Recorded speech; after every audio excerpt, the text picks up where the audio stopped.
Hello hi. फटाफट से बेटा आज की वीडियो स्टार्ट करते हैं। इसके पहले हमने सारे चैप्टर को एक एक करके कवर कर लिया है। आज की वीडियो आपकी फाइनल वीडियो रहने वाली है मेरे तरफ से आपके पेपर के लिए। इसमें हम करने क्या वाले हैं थोड़ा सा आपको हिंट देता हूँ। सबसे पहले बेटा इसमें हम टॉप जो क्वेश्चन आपके पेपर में रिपीट होंगे कल के पेपर में आपको देखने को मिलेंगे, सिर्फ वही क्वेश्चन करवाऊंगा। 20 से 25 क्वेश्चन करवाऊंगा। सारे जो होंगे वो 3 मार्क्स और 5 मार्क्स के पेपर होंगे, ठीक है। क्वेश्चन कैसे होंगे बता दूंगा आपको। उस क्वेश्चन में मैं क्या करवाने वाला हूँ, मैं आपको पूरा सॉल्यूशन नहीं करवाने वाला, मैं आपको सिर्फ हिंट हिंट दे दूंगा ताकि आप कम समय में रिवीजन कर सको, आपको दिमाग में बैठा रहे।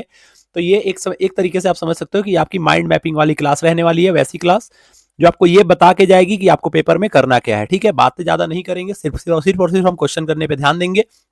और क्वेश्चन करने पे ध्यान देने के साथ साथ आपको ये करना है कि बेटा चैनल को सब्सक्राइब कर लेना है, दोस्तों में शेयर कर देना है और वीडियो को लाइक जरूर करना है। ये आपकी फाइनल क्लास है मेरे तरफ से मैथ्स के लिए। इसके बाद हम फिर और सब्जेक्ट भी धीरे धीरे करके करेंगे। कल जैसे ये खत्म हो जाएगा, इसके बाद में इंग्लिश का करेंगे, फिर साइंस का करेंगे, फिर एसएसटी का भी आएगा इसमें वीडियो।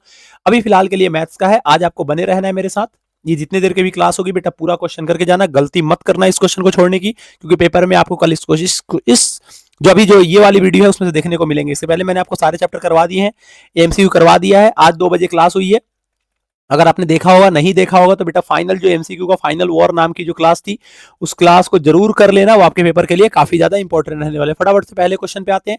ऐसा क्वेश्चन बेटा आपको पेपर में देखने को मिल सकता है, क्या देखने को मिल सकता है कि वो के की वैल्यू आपसे पूछ सकते हैं, एम पूछ सकते हैं, के पूछ सकते हैं, पी पूछ सकते हैं, कुछ भी दे सकते हैं। यहाँ पे बस एक लाइन दिया होगा इक्वल रूट, बाकी वो जो कुछ भी दे मुझे उससे कोई मतलब नहीं है। यहाँ पे इक्वल रूट दिया हुआ, इक्वल रूट देखते ही आपको समझ जाना है कि भैया डी की वैल्यू जो होगा वो 0 के बराबर होगा। अब डी की वैल्यू 0 के बराबर का मतलब क्या है, इसका मतलब है कि बी स्क्वायर माइनस 4ac 0 के बराबर होगा। बी क्या होता है भैया, एक्स के साथ वाले को बी बोलते हैं, मतलब ये पूरा बी है, ये पूरा आपका ए है और ये पूरा जो 1 है वो सी है। बस इसमें वैल्यू पुट कर दो, आपका आंसर निकल के आ जाता है। बी की जगह पे पुट कर दो 2 इंटू के प्लस 1, इसका होल स्क्वायर कर दे बेटा, -4 इंटू ए की जगह पे कितना पुट करोगे 3k प्लस 1 और सी की जगह पे कितना पुट करोगे 1 इज इक्वल टू 0। इसको सॉल्व कर लेना, आपका के का वैल्यू निकल के आ जाएगा। के का वैल्यू यहाँ पे पुट करोगे तो ये आपका इक्वेशन बन जाएगा। मैं सॉल्व कर दूं तो ये 4 हो जाएगा। ए प्लस बी का होल स्क्वायर करोगे तो कितना हो जाएगा, k square plus 1 plus 2k minus 12k minus 4 plus 1 is equal to 0। ये हो जाएगा आपका 4k square plus 4 plus 8k minus 12k minus 4 plus 1 is equal to 0। Solve करके देखो जरा, ये 4k स्क्वायर हो गया, ये कितना हो गया 12 में से 8 गया माइनस 4k, 4 और 4 निपट लिए, प्लस 1 इज इक्वल टू 0। क्या बन रहा है ये आपको दिख रहा है, ये बन गया बेटा 2k माइनस 1 का होल स्क्वायर। 2k माइनस 1 का whole square is equal to 0 आ गया, तो 2k minus 1 is equal to 0 आएगा, तो k का वैल्यू आ गया 1/2। k का वैल्यू कितना आ गया 1/2, यहाँ पे 1/2 पुट कर दो तो ये हो जाएगा 3/2 plus 1 x square plus 2 into 1/2 plus 1 plus x plus 1। बाकी आप सॉल्व कर लेना, इसका वैल्यू निकल के आ जाएगा। और ये हमारा पहला क्वेश्चन था। फटाफट से दूसरे नंबर क्वेश्चन पे चलते हैं। देखो सेम टू सेम क्वेश्चन है, यहाँ पे p है, देखो ध्यान से देखो, यहाँ पे इक्वल रूट की बात कर रहा है। इक्वल रूट ये क्या दिया हुआ है, इस पे आपका ध्यान नहीं होना चाहिए, इसलिए नहीं होना चाहिए कि p का वैल्यू अगर -1 आएगा ना तो वो आपको p का वैल्यू माइनस में नहीं लेना है, बस ये लिखा होता है। तो आपको सेम टू सेम वही तरीका है, उसी तरीके से करने हैं। पहले क्या करना है, पहले p का वैल्यू निकालना है, पहले p का वैल्यू निकालना है। जो भी p का वैल्यू है कैसे निकलेगा, बी स्क्वायर माइनस 4ac से निकालना है। जो भी वैल्यू आएगा उसको क्या करना है, उठा के इक्वेशन में पुट कर देने हैं। तो एक आपका क्वाड्रेटिक इक्वेशन बन जाएगा ऐसे, ax square plus B x plus C is equal to 0। मन करे तो उसको स्प्लिटिंग द मिडल से करो, मिडल को स्प्लिट करके करो, मन करे तो क्वाड्रेटिक फॉर्मूले का यूज करके आप दोनों फॉर्मूले से इस क्वेश्चन को कर सकते हो। अब देखो ये वाला क्वेश्चन, इस तरीके के क्वेश्चन एज के रिलेटेड पूछा जा सकता है। हो सकता है आपसे बैंक के रिलेटेड पूछा जाए, लेकिन एज के रिलेटेड ज्यादा चांस है आपसे पूछा जाए। न्यूमरेटर डिनोमिनेटर पूछा जा सकता है, एज के रिलेटेड क्वेश्चन पूछा जा सकता है। बाकी अगर ट्रेन वाले क्वेश्चन पूछे जाएंगे, जैसे 360 किलोमीटर का डिस्टेंस है, इतने टाइम में पूरा कर रहा है, तो वो क्वेश्चन मैं आपको करवा चुका हूं। आप जाके लीनियर इक्वेशन की वीडियो चेकआउट कर सकते हो, अभी भी आपके पास टाइम है। अब आफ्ताब जो है अपने डॉटर को बोलता है 7 साल पहले, 7 साल पहले जब भी ऐसे क्वेश्चन है आप प्रेजेंट एज एक्स मान लो। देखो यहाँ पे 2 लोगों की बात हो रही है, एक आफ्ताब की बात हो रही है और एक उसकी बेटी के बारे में बात हो रहा है। तो आफ्ताब को एज एक्स मान लो और डॉटर उसकी 22 साल की हो जाएगी। आफ्ताब अपने डॉटर को बोलता है 7 साल पहले, 7 साल पहले मतलब यहाँ पे लिखना 7 ईयर एगो, और 7 साल पहले बेटा आफ्ताब अभी 1 साल का है, तो 7 साल पहले आफ्ताब 7 माइनस एक्स माइनस 7 होगा इज इक्वल टू, यहाँ पे डॉटर जो होगी वो y माइनस 7 होगी। क्या दोनों बराबर होंगे, नहीं। 7 साल पहले डॉटर जो होगी वो 7 साल छोटी होगी, तो आफ्ताब भी तो 7 साल छोटा रहा होगा। बोल रहा है I was 7 times as old as you are then, जब तुम 7 साल पहले जितनी तुम्हारी एज थी उसका 7 टाइम्स मैं था, मतलब डॉटर के एज में 7 से मल्टीप्लाई कर दो तो आफ्ताब का एज आ जाएगा। ये आपका इक्वेशन फर्स्ट बन गया। बोल रहा है also 3 year from now, 3 year आज के बाद से। देखो एक बात समझो, एको दिया हो, बिफोर दिया हो, तो भैया माइनस करते हैं। Year, year now, year from now मतलब आज से 3 साल बाद। आज से 3 साल बाद का मतलब अभी वो 1 साल का है आफ्ताब, तो 3 साल बाद x+3 का होगा। अरे बेटी कितने साल की हो जाएगी, बेटी अभी y की है तो बेटी भी 3 साल की हो जाएगी। बोल रहा है आज से 3 साल बाद मैं तुम्हारे उम्र का ट्रिपल हो जाऊंगा, तो उस बेटी की उम्र में 3 से मल्टीप्लाई कर दो, तो x+3 इक्वल टू 3y+9 हो जाएगा। तो x माइनस 3y का वैल्यू यहाँ पे आ जाएगा 6। यहां सॉल्व करोगे तो x minus 7 is equal to 7y minus 7 आएगा। समझ में आ रहा है आपको क्या बोल रहा हूं मैं? अरे 7 माइनस 49 आएगा ना, 7 7 49। अब देखो यहाँ पे ये हो गया x minus 7y 49 plus minus 7 उधर जाएगा तो प्लस 7 होगा, 49 में से 7 जाएगा तो कितना आ जाएगा, जल्दी बोलो, 49 से 7 जाएगा तो कितना आ जाएगा, माइनस 9 7 16, 9 7 16, 9 में से 7 गया तो 42 आ जाएगा। ये आपका इक्वेशन फर्स्ट है, ये आपका इक्वेशन सेकंड है। आप दोनों इक्वेशन को जैसे मन करे वैसे सॉल्व कर लो। इन्होंने अलजेब्रिकली बोला है, मतलब आप जिस मेथड का यूज करो उस मेथड का यूज कर सकते हो। ग्राफ के द्वारा भी इसको सॉल्व किया जा सकता है। ग्राफ में क्या करते हैं भैया, टेबल बना लेते हैं। यहाँ से x की वैल्यू निकाल लो, कितना आ जाएगा 40, यहाँ से निकाल लो, x का वैल्यू आ जाएगा 6+3y। वैसे तो आपको इधर से भी निकालना पड़ेगा, तो x का वैल्यू आ गया -42 प्लस 7y। अब एक एक करके टेबल बनाओ, x y की वैल्यू पुट करते जाओ, x की वैल्यू निकालते जाओ, y की वैल्यू पुट करते जाओ, x की वैल्यू निकालते जाओ। यहाँ भी टेबल बना लो, y की वैल्यू पुट करते जाओ, x की वैल्यू निकालते जाओ। फिर क्या करना है, ये ग्राफ बना के ग्राफ पे आपको लोकेट कर देना है। बस लोकेट करोगे, हमेशा स्ट्रेट लाइन बनेगा। दो इक्वेशन का जहां पे ग्राफ कट करेगा वहीं x की वैल्यू होती है और वहीं उसका y का वैल्यू होता है। ठीक है, चलो अब ये वाला क्वेश्चन देखो, ये वाला एनसीईआरटी का क्वेश्चन है। क्यू आर में राइट एंगल है क्यू पे, ठीक है। क्यू आर की वैल्यू कितनी दे रखी है, 9 दे रखी है। P are minus P Q 1 दे रखा है। अब देखो ऐसे क्वेश्चन को करना क्या होता है कि आप आर और आर बाद में निकालोगे ना, पहले तो आपको साइड पता होना चाहिए। तो साइड के लिए आप पाइथागोरस थ्योरम लगा लो। क्या होता है, पी आर का square is equal to P Q का स्क्वायर प्लस हाँ क्यू आर का स्क्वायर, ठीक है। अब यहां से पी आर की आप वैल्यू निकाल सकते हो। पी आर का वैल्यू हो जाएगा, पी आर का वैल्यू हो जाएगा बेटा 1 प्लस पी क्यू। अब देखो 1 प्लस पी क्यू है, इसकी वैल्यू को यहाँ पे पुट कर दो, तो ये हो जाएगा 1 प्लस पी क्यू का स्क्वायर। थोड़ा स्पीड बेटा, जल्दी जल्दी करवा रहा हूं ताकि आपका टाइम बचा सकूं, आपका टाइम वेस्ट ना हो। पी क्यू का स्क्वायर प्लस क्यू आर कितना है 9, 9 का स्क्वायर होता है 81। 1 का ए प्लस बी के होल स्क्वायर पे तोड़ दे बेटा, ए का स्क्वायर 1 प्लस पी क्यू का स्क्वायर प्लस 2 पी क्यू हो जाएगा is equal to P Q का स्क्वायर प्लस 81। बेसिक स्टैंडर्ड सबके लिए वीडियो है, ठीक है, गलत फहमी में मत रहना ये बात। तो 2 P Q is equal to कितना हो जाएगा, 1 उधर जाएगा तो 80 आ जाएगा। पी क्यू का वैल्यू कितना आ जाएगा, 40 आ जाएगा। पी क्यू 40 आ गया, अरे पी क्यू 40 आ गया, 40 और 9 हो गया, तो पी क्यू अगर 40 है तो ये 41 हो जाएगा। अब बोल रहे साइन आर, आर पे बैठ जाओ, आर के सामने वाला परपेंडिकुलर, तो साइन आर कितना हो जाएगा 40 अपॉन में 41। अरे कॉस आर कितना हो जाएगा, ये अगर ये परपेंडिकुलर तो ये बेस हो जाएगा, तो कॉस आर कितना हो जाएगा 9 अपॉन में 41। लेकिन अगर आपसे साइन पी पूछ लिया जाता, तो मैं अगर आपसे साइन पी पूछ लूं तो पी के सामने वाला परपेंडिकुलर होगा, तो आंसर कितना होगा 9 अपॉन में 41। अगर आपसे मैं कॉस पी पूछ लेता तो कॉस पी पूछ लेता तो ये तो पी हो गया, 9 तो पी हो गया। तो पी के सामने वाला, पी पे है ना, पी डिग्री पे जाके बैठ जाओ, उसके सामने वाला परपेंडिकुलर होता है, जो बच गया वो बेस होगा, तो ये हो जाता 40 अपॉन में 41।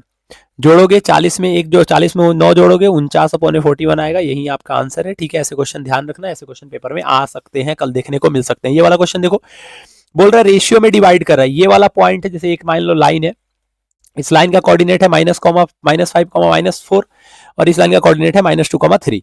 बोल रहा है कि इसको एक पॉइंट जो है -3, P, ये पॉइंट है -3, P, इसको डिवाइड कर रहा है। मान ले बेटा ये A पॉइंट है, ये B पॉइंट है और ये मान ले C पॉइंट है। C पॉइंट ए बी को कितने रेशियो में डिवाइड कर रहा है, तो आप रेशियो मान लो m रेशियो n। देख बेटा, जब भी m रेशियो n माना तो मान लो C के आपने राइट साइड वाले को m माना है, तो बेटा लेफ्ट साइड वाले को x2 मान लो। तो ये x2 है तो ये y2 होगा, ये x1 है और ये आपका y1 है।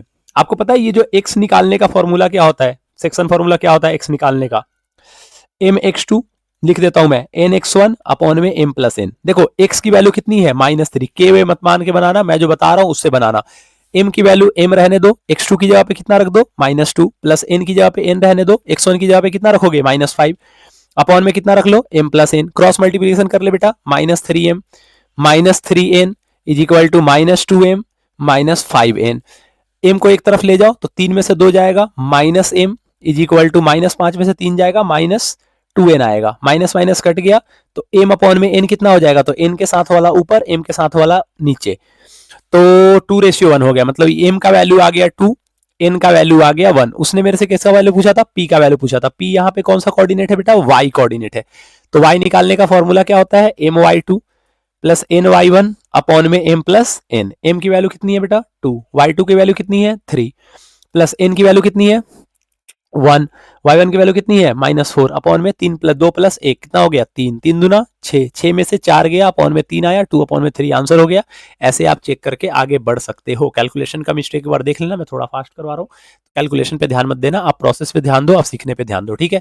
ऐसे क्वेश्चन बेटा पेपर में पूछे जाएंगे। ये क्वेश्चन फाइनल है, पेपर में आएगा ही, आपको देखने को मिलेगा। डेटा चेंज हो सकता है लेकिन बेटा क्वेश्चन गलत अलग नहीं हो सकता, यही क्वेश्चन होगा, इसकी मैं आपको गारंटी दे सकता हूं इस क्वेश्चन की, ठीक है। आप अगर आप छोड़ के जाओगे तो आपसे बड़ा गधा कोई नहीं है इस दुनिया में, ठीक है। आपको छोड़ के इस क्वेश्चन को नहीं जाना है।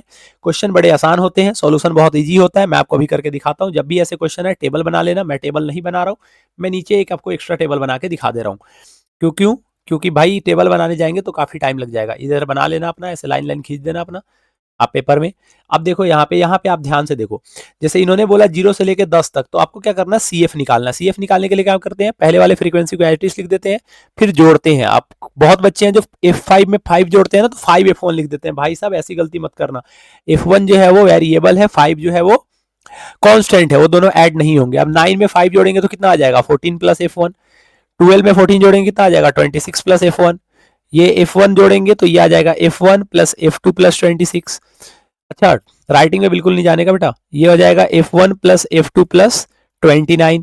अच्छा 29 में 2 जोड़ेंगे तो कितना हो जाएगा F1 प्लस F2 प्लस कितना हो जाएगा ये 31। अब बताओ ये सबको जोड़ने में बेटा यही आ रहा है, अरे फ्रीक्वेंसी सबको जोड़ने पे यही आ रहा है, तो आपका कितना आ रहा है, आपका आ रहा है F1 प्लस F2 प्लस 31। उनका कितना आ रहा था जोड़ने पे 40। देखो उनका सम ऑफ फ्रीक्वेंसी कितना है 40, आपका सम ऑफ फ्रीक्वेंसी कितना है F1 प्लस F2 प्लस 31। तो दोनों बराबर होंगे ना बेटा। यहां से हमें एक इक्वेशन मिल गया कि F1 प्लस जो F2 होगा वो 9 आएगा, F1 प्लस जो F2 होगा वो 9 आएगा, F1 प्लस F2 क्या होगा 9 आएगा। अब हम मीडियन देखते हैं। मीडियन देखो, मीडियन कितना है भैया 32.5। 32.5 का मतलब कहां पे लाई करेगा, 32.5 का मतलब 32.5, 32.5 का मतलब 26 से ज्यादा होगा। आप ऑब्वियस सी बात है ना भाई, 32.5 जो होगा वो 26 से ज्यादा होगा, मतलब इस वाले में लाई करेगा, इस वाले में। तो इसके सामने की क्लास क्या होगी, मीडियन क्लास। तो मीडियन क्लास कितना हो गया, मीडियन क्लास एमसी कितना, अरे एमसी मतलब वो नहीं, मीडियन क्लास कितना हो गया 30 से लेके 40। मीडियन क्लास कितना हो गया 30 से लेके 40। मीडियन क्लास से क्या मिलता है बेटा, लोअर लिमिट। मीडियन क्लास के लोअर लिमिट को एल बोलते हैं, तो एल हो गया आपका 30। अच्छा एच कितना हो गया, एच हो गया आपका इनके बीच का गैप, 30 और 40 के बीच में कितने गैप है 10 का गैप है। और क्या चाहिए हमें फॉर्मूले के लिए, n/2 चाहिए। n टोटल कितना है 40, 40 का आधा कितना होता है n/2 कितना हो जाएगा बेटा 20। बोलो बोलो बोलो, समझ में आ गया। अच्छा सीएफ किसको बोलते हैं, सीएफ इससे एक पहले वाले को बोलते हैं। जैसे ये अगर फ्रीक्वेंसी है ना और ये मीडियन क्लास है, तो इसके पहले वाले को हम सीएफ बोलते हैं। तो पहला वाला सीएफ कितना आ गया 14 प्लस F1। अच्छा जी, और कुछ फ्रीक्वेंसी कितनी आ गई भैया, फ्रीक्वेंसी 12 आ गई। अब फॉर्मूले में पुट कर दो। मीडियन का फॉर्मूला होता कितना है एल, एल का मतलब 30 प्लस n/2, n/2 का मतलब 20 माइनस सीएफ। अब यहाँ पे देखो माइनस आ गया तो 14 प्लस F1 लिखोगे, गलती मत करना। अपॉन में कितना होता है एफ, एफ की वैल्यू कितनी पर पुट करोगे 12 इंटू हाइट, हाइट कितना हो जाएगा 10। अब जरा गौर से देखो ये किसके बराबर है भैया, ये 32.5 के बराबर है। किसके बराबर है 32.5 के बराबर है। अब प्लस 30 है, उधर जाएगा तो माइनस 30 होगा, तो ये हो जाएगा 20 माइनस 14 माइनस F1 अपॉन में 12 इंटू 10 इज इक्वल टू 2.5। कितना आ जाएगा बेटा 2.5, कितना आ जाएगा 2.5। 20 में से 14 गया 6 आएगा, 6 minus F1, 6 minus F1, 6 minus F1, 6 minus F1, तो सीधे 10 से मल्टीप्लाई कर दो ना, 10 छक 60 minus 10 F1 is equal to, इधर 25 में 12 से मल्टीप्लाई करो तो कितना हो जाएगा 12, 12 दूना 24 और आधा 30 आ जाएगा। क्रॉस मल्टीप्लिकेशन कर दिया ना बेटा, 12 से 2.5 में मल्टीप्लाई कर दिया तो 30 आ गया। तो 60 minus 30 is equal to minus 10 F1 उधर गया तो कितना हो गया प्लस 10 F1। 60 में से 30 गया 30, तो F1 की वैल्यू कितनी आ गई 3। समझ में आया, F1 कितना आ गया 3, तो F1 3 आ गया, तो F2 बेटा कितना आ गया 6 आ गया। और यही आपको निकालना था, F1 और F2 निकालना था। आप इजीली निकाल सकते हो पेपर में दो इक्वेशन बना के। चलो फटाफट से ये वाला क्वेश्चन समझ में आ गया मीडियन। ऐसे क्वेश्चन बेटा मीन का भी आ सकता है, मीन के तीनों फॉर्मूले आपको याद करके जाने हैं। एक क्वेश्चन बेटा ये वाला आ सकता है कि मोड इज इक्वल टू कितना होता है 3 मीडियन माइनस टू मीन। इससे एक क्वेश्चन आएगा ही आएगा आपको। एमसीक्यू सीरीज जो आज दिन में क्लास हुई थी उसमें आपको ऐसा क्वेश्चन मिला होगा, जो धुरंधर एमसीक्यू जो हुआ था वो फाइनल वॉर था आपका। अगर उसको नहीं देखा है तो बेटा मैं फिर से बोल रहा हूँ, फिर से रिक्वेस्ट कर रहा हूँ, उसको जरूर देख लो, ठीक है। चाहे आप कुछ करो या ना करो, लेकिन उसको देख के जाना, आपके 20 नंबर वहां से पक्के हैं। बोल रहा है एक कार्ड को 52 कार्ड में से सिलेक्ट करते हैं, probability of non face card. Face card नहीं हुआ, अरे टोटल फेस कार्ड कितने होते हैं? टोटल फेस कार्ड कितने होते हैं भैया? 52 कार्ड को पहले बांटो, मैं पूरा ही सिखा देता हूँ। 52 कार्ड को बांटो बांटो बांटो बांटो, स्पेड, फिर क्लब, फिर हार्ट, फिर डायमंड, फिर डायमंड, फिर डायमंड, अरे फिर क्या होता है? डायमंड, ठीक है। अब स्पेड कितना भैया? स्पेड और क्लब ये दोनों ब्लैक कलर के होते हैं। किस कलर के होते हैं? ब्लैक कलर के। हार्ट और डायमंड रेड कलर के होते हैं। तो पूछा जाएगा रेड कलर के कार्ड कितने? 26। ब्लैक कलर के कार्ड कितने? 26। स्पेड कितने? 13। क्लब कितने? 13। हार्ट कितने? 13।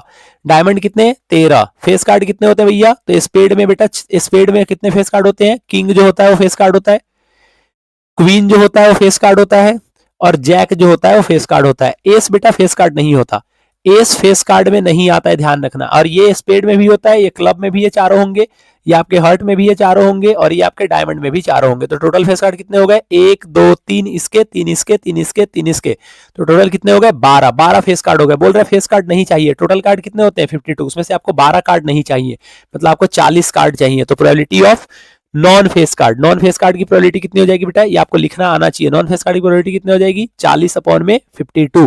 ब्लैक कलर का किंग हो लेकिन ब्लैक कलर का हो, तो एक किंग तो स्पेड में होगा, एक किंग क्लब में होगा, तो 2 अपॉन में कितना हो जाएगा? 2 अपॉन में 52। क्लियर है? सेकंड का आंसर 2 अपॉन में कितना हो गया? 52। ऐसे क्वेश्चन पूछा जा सकता है, पेपर में पूछा जा सकता है, ठीक है, ध्यान रखना। अच्छा एक बात और यहां से बता देता हूं कि प्रोबेबिलिटी किसी भी नंबर का जो प्रोबेबिलिटी होता है वो आपका, किसी भी नंबर का जो प्रोबेबिलिटी होता है वो 1 से छोटा होता है और 0 से बड़ा होता है। या तो 0 के बराबर होगा या तो 1 के बराबर होगा। पेपर में अगर ऐसे क्वेश्चन आएंगे तो ध्यान रखना, ऐसे लिखा हुआ आएगा P, ऐसे लिखा हुआ आएगा 1, तो यही ऑप्शन होगा, ठीक है। किसी भी नंबर का प्रोबेबिलिटी 0 से बड़ा होता है और 1 के बराबर होता है। इम्पॉसिबल इवेंट की प्रोबेबिलिटी 0, श्योर इवेंट की प्रोबेबिलिटी 1। श्योर इवेंट क्या होता है? जैसे मान लो कोई आपने कॉइन टॉस किया, उसमें दोनों तरफ हेड है, तो आप टॉस करोगे तो हेड ही आने हैं, तो उसकी प्रोबेबिलिटी होती है 1।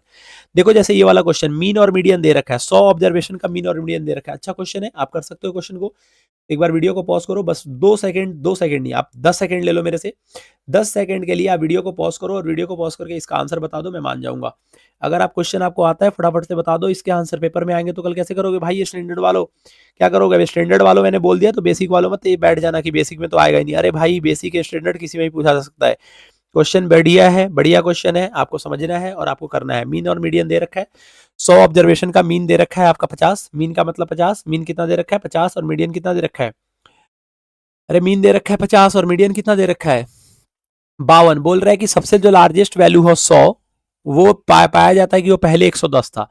जो 100 जिसको हमने सबसे लार्जेस्ट वैल्यू मान रखा है वो पहले कितना था? 110 था। तो आप मुझे बताओ मीन कितना होगा? तो आप बोलोगे भैया मीन कितना होगा, तो मुझे नहीं पता मीन कितना होगा। तो मीन मैं मान लेता हूं कि टोटल नंबर मेरे पास एस है। टोटल, अच्छा टोटल 100 नंबर है ना, तो 100 में से 99 नंबर तो सही है भाई, एक ही नंबर गलत है ना। तो मैं 99 नंबर में क्या कर रहा हूं? मैं 99 नंबर में, समझना ध्यान से मैं क्या बोल रहा हूं, मैं 99 नंबर के सम को, the let the sum of 99 number is equal to, अगर मैं एस मान लू तो मीन इज इक्वल टू कितना होगा? 99 नंबर का सम।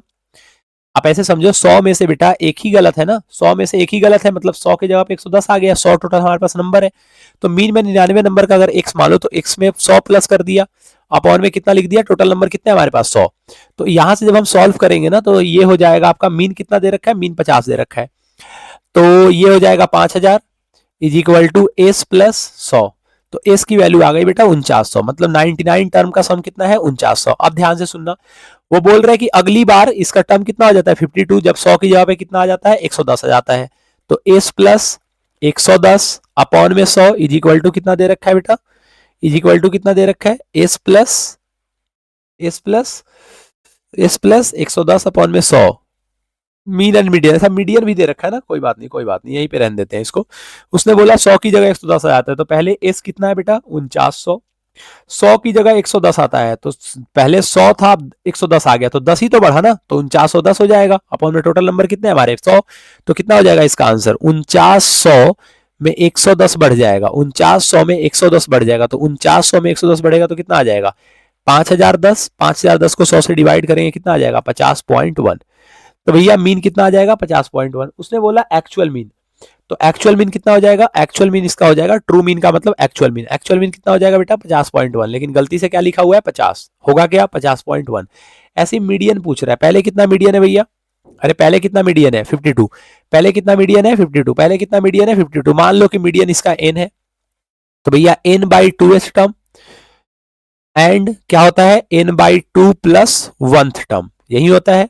अच्छा इन दोनों का एवरेज होता है, ठीक है, इन दोनों का एवरेज मतलब जोड़ के इनको 2 से डिवाइड कर दो, अगर n बाई हम 2 करेंगे तो टोटल 100 टर्म है, तो 50 टर्म प्लस 51 टर्म, अरे 50 term plus 51 term, 50 term plus 51 term upon में कितना हो जाएगा 2, समझो यहाँ पे 50 और 51 टर्म, 50 टर्म प्लस 51 टर्म, तो 50 टर्म एक प्लस 51 टर्म, लेकिन मीडियन जो है जब नंबर 50 और 51 के बीच में आ रहा है, नंबर तो सेम ही रह रहा है, पहले भी 100 थे अभी भी 100 है, अरे पहले भी 100 थे नंबर अभी भी 100 है, नंबर में तो कमी नहीं आई है, तो जो पहले मीडियन था वही अभी भी मीडियन होगा, तो एक्चुअल मीडियन कितना होगा बेटा 52 ही होगा, क्योंकि नंबर में कोई चेंजेज नहीं आए हैं, नंबर में कोई चेंजेज नहीं आया है, टोटल पहले 100 नंबर था अभी भी 100 नंबर है, तो बीच में जो नंबर पहले था वही बीच में नंबर है, मीडियन बीच वाले को बोलते हैं, क्लियर है।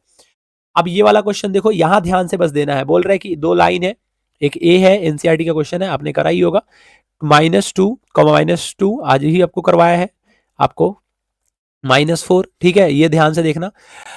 हाँ ये बोल रखा है कि एक P नाम का यहाँ पे शख्स है, P नाम का शख्स है, तो AP जो है वो 3/7 AB है, मतलब AP जो है वो 3 हिस्सा है, टोटल 7 हिस्सों में से 3 हिस्सा AP को मिल रहा है, तो 4 हिस्सा इसको मिलेगा, लेकिन आप पेपर में ऐसा नहीं कर सकते, तो आपको इक्वेशन बनाना पड़ेगा। AP is equal to 3/7 AB दे रखा है, क्रॉस मल्टीप्लीकेशन कर बेटा, तो 7 AP is equal to 3 AB आएगा। अरे एक बात बताओ, मैं AB को क्या लिख सकता हूँ, AB को मैं AP प्लस PB लिख सकता हूँ, जी बिल्कुल लिख सकते हो आप। मैंने पूछा आपसे, अगर मैं इसको ब्रैकेट को ओपन करूँ तो ये हो जाएगा 3AP प्लस 3PB, अरे AP को इधर माइनस करोगे तो 7 में से 3 जाएगा, तो 4AP इज इक्वल टू कितना आ जाएगा 3AB, तो AP अपॉन में, अरे बी AP अपॉन में AB का जरा रेशियो निकालो मेरे भाई, तो AP के साथ वाला ऊपर, AP के साथ वाला नीचे चला जाएगा, AB के साथ वाला ऊपर, AP के साथ वाला नीचे चला जाएगा, AB के साथ वाला ऊपर चला जाएगा, तो 3/4 में डिवाइड करेगा, तो M का अगर इधर वाले को आप M लेते हो तो ये आपका x2 हो जाएगा, अगर इधर वाले को n लेते हो तो अपोजिट साइड वाला x1 हो जाएगा, तो ये x1 है तो ये y1 है, बस काम खत्म, खल्लास हो गया।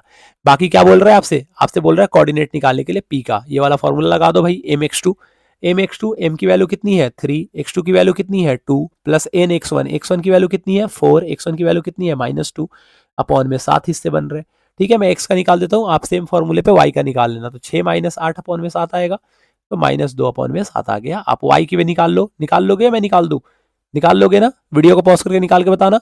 3 इंटू -4, अरे mx2 होता है ना, mx2 ये y1 लिख रहा हूं मैं, ये y2 होगा, इधर वाला y1 होगा, तो my2 प्लस ny1, तो 4 इंटू -2 अपॉन में 7, तो ये आ जाएगा -12 -8 अपॉन में 7, तो ये आ जाएगा -20 अपॉन में 7।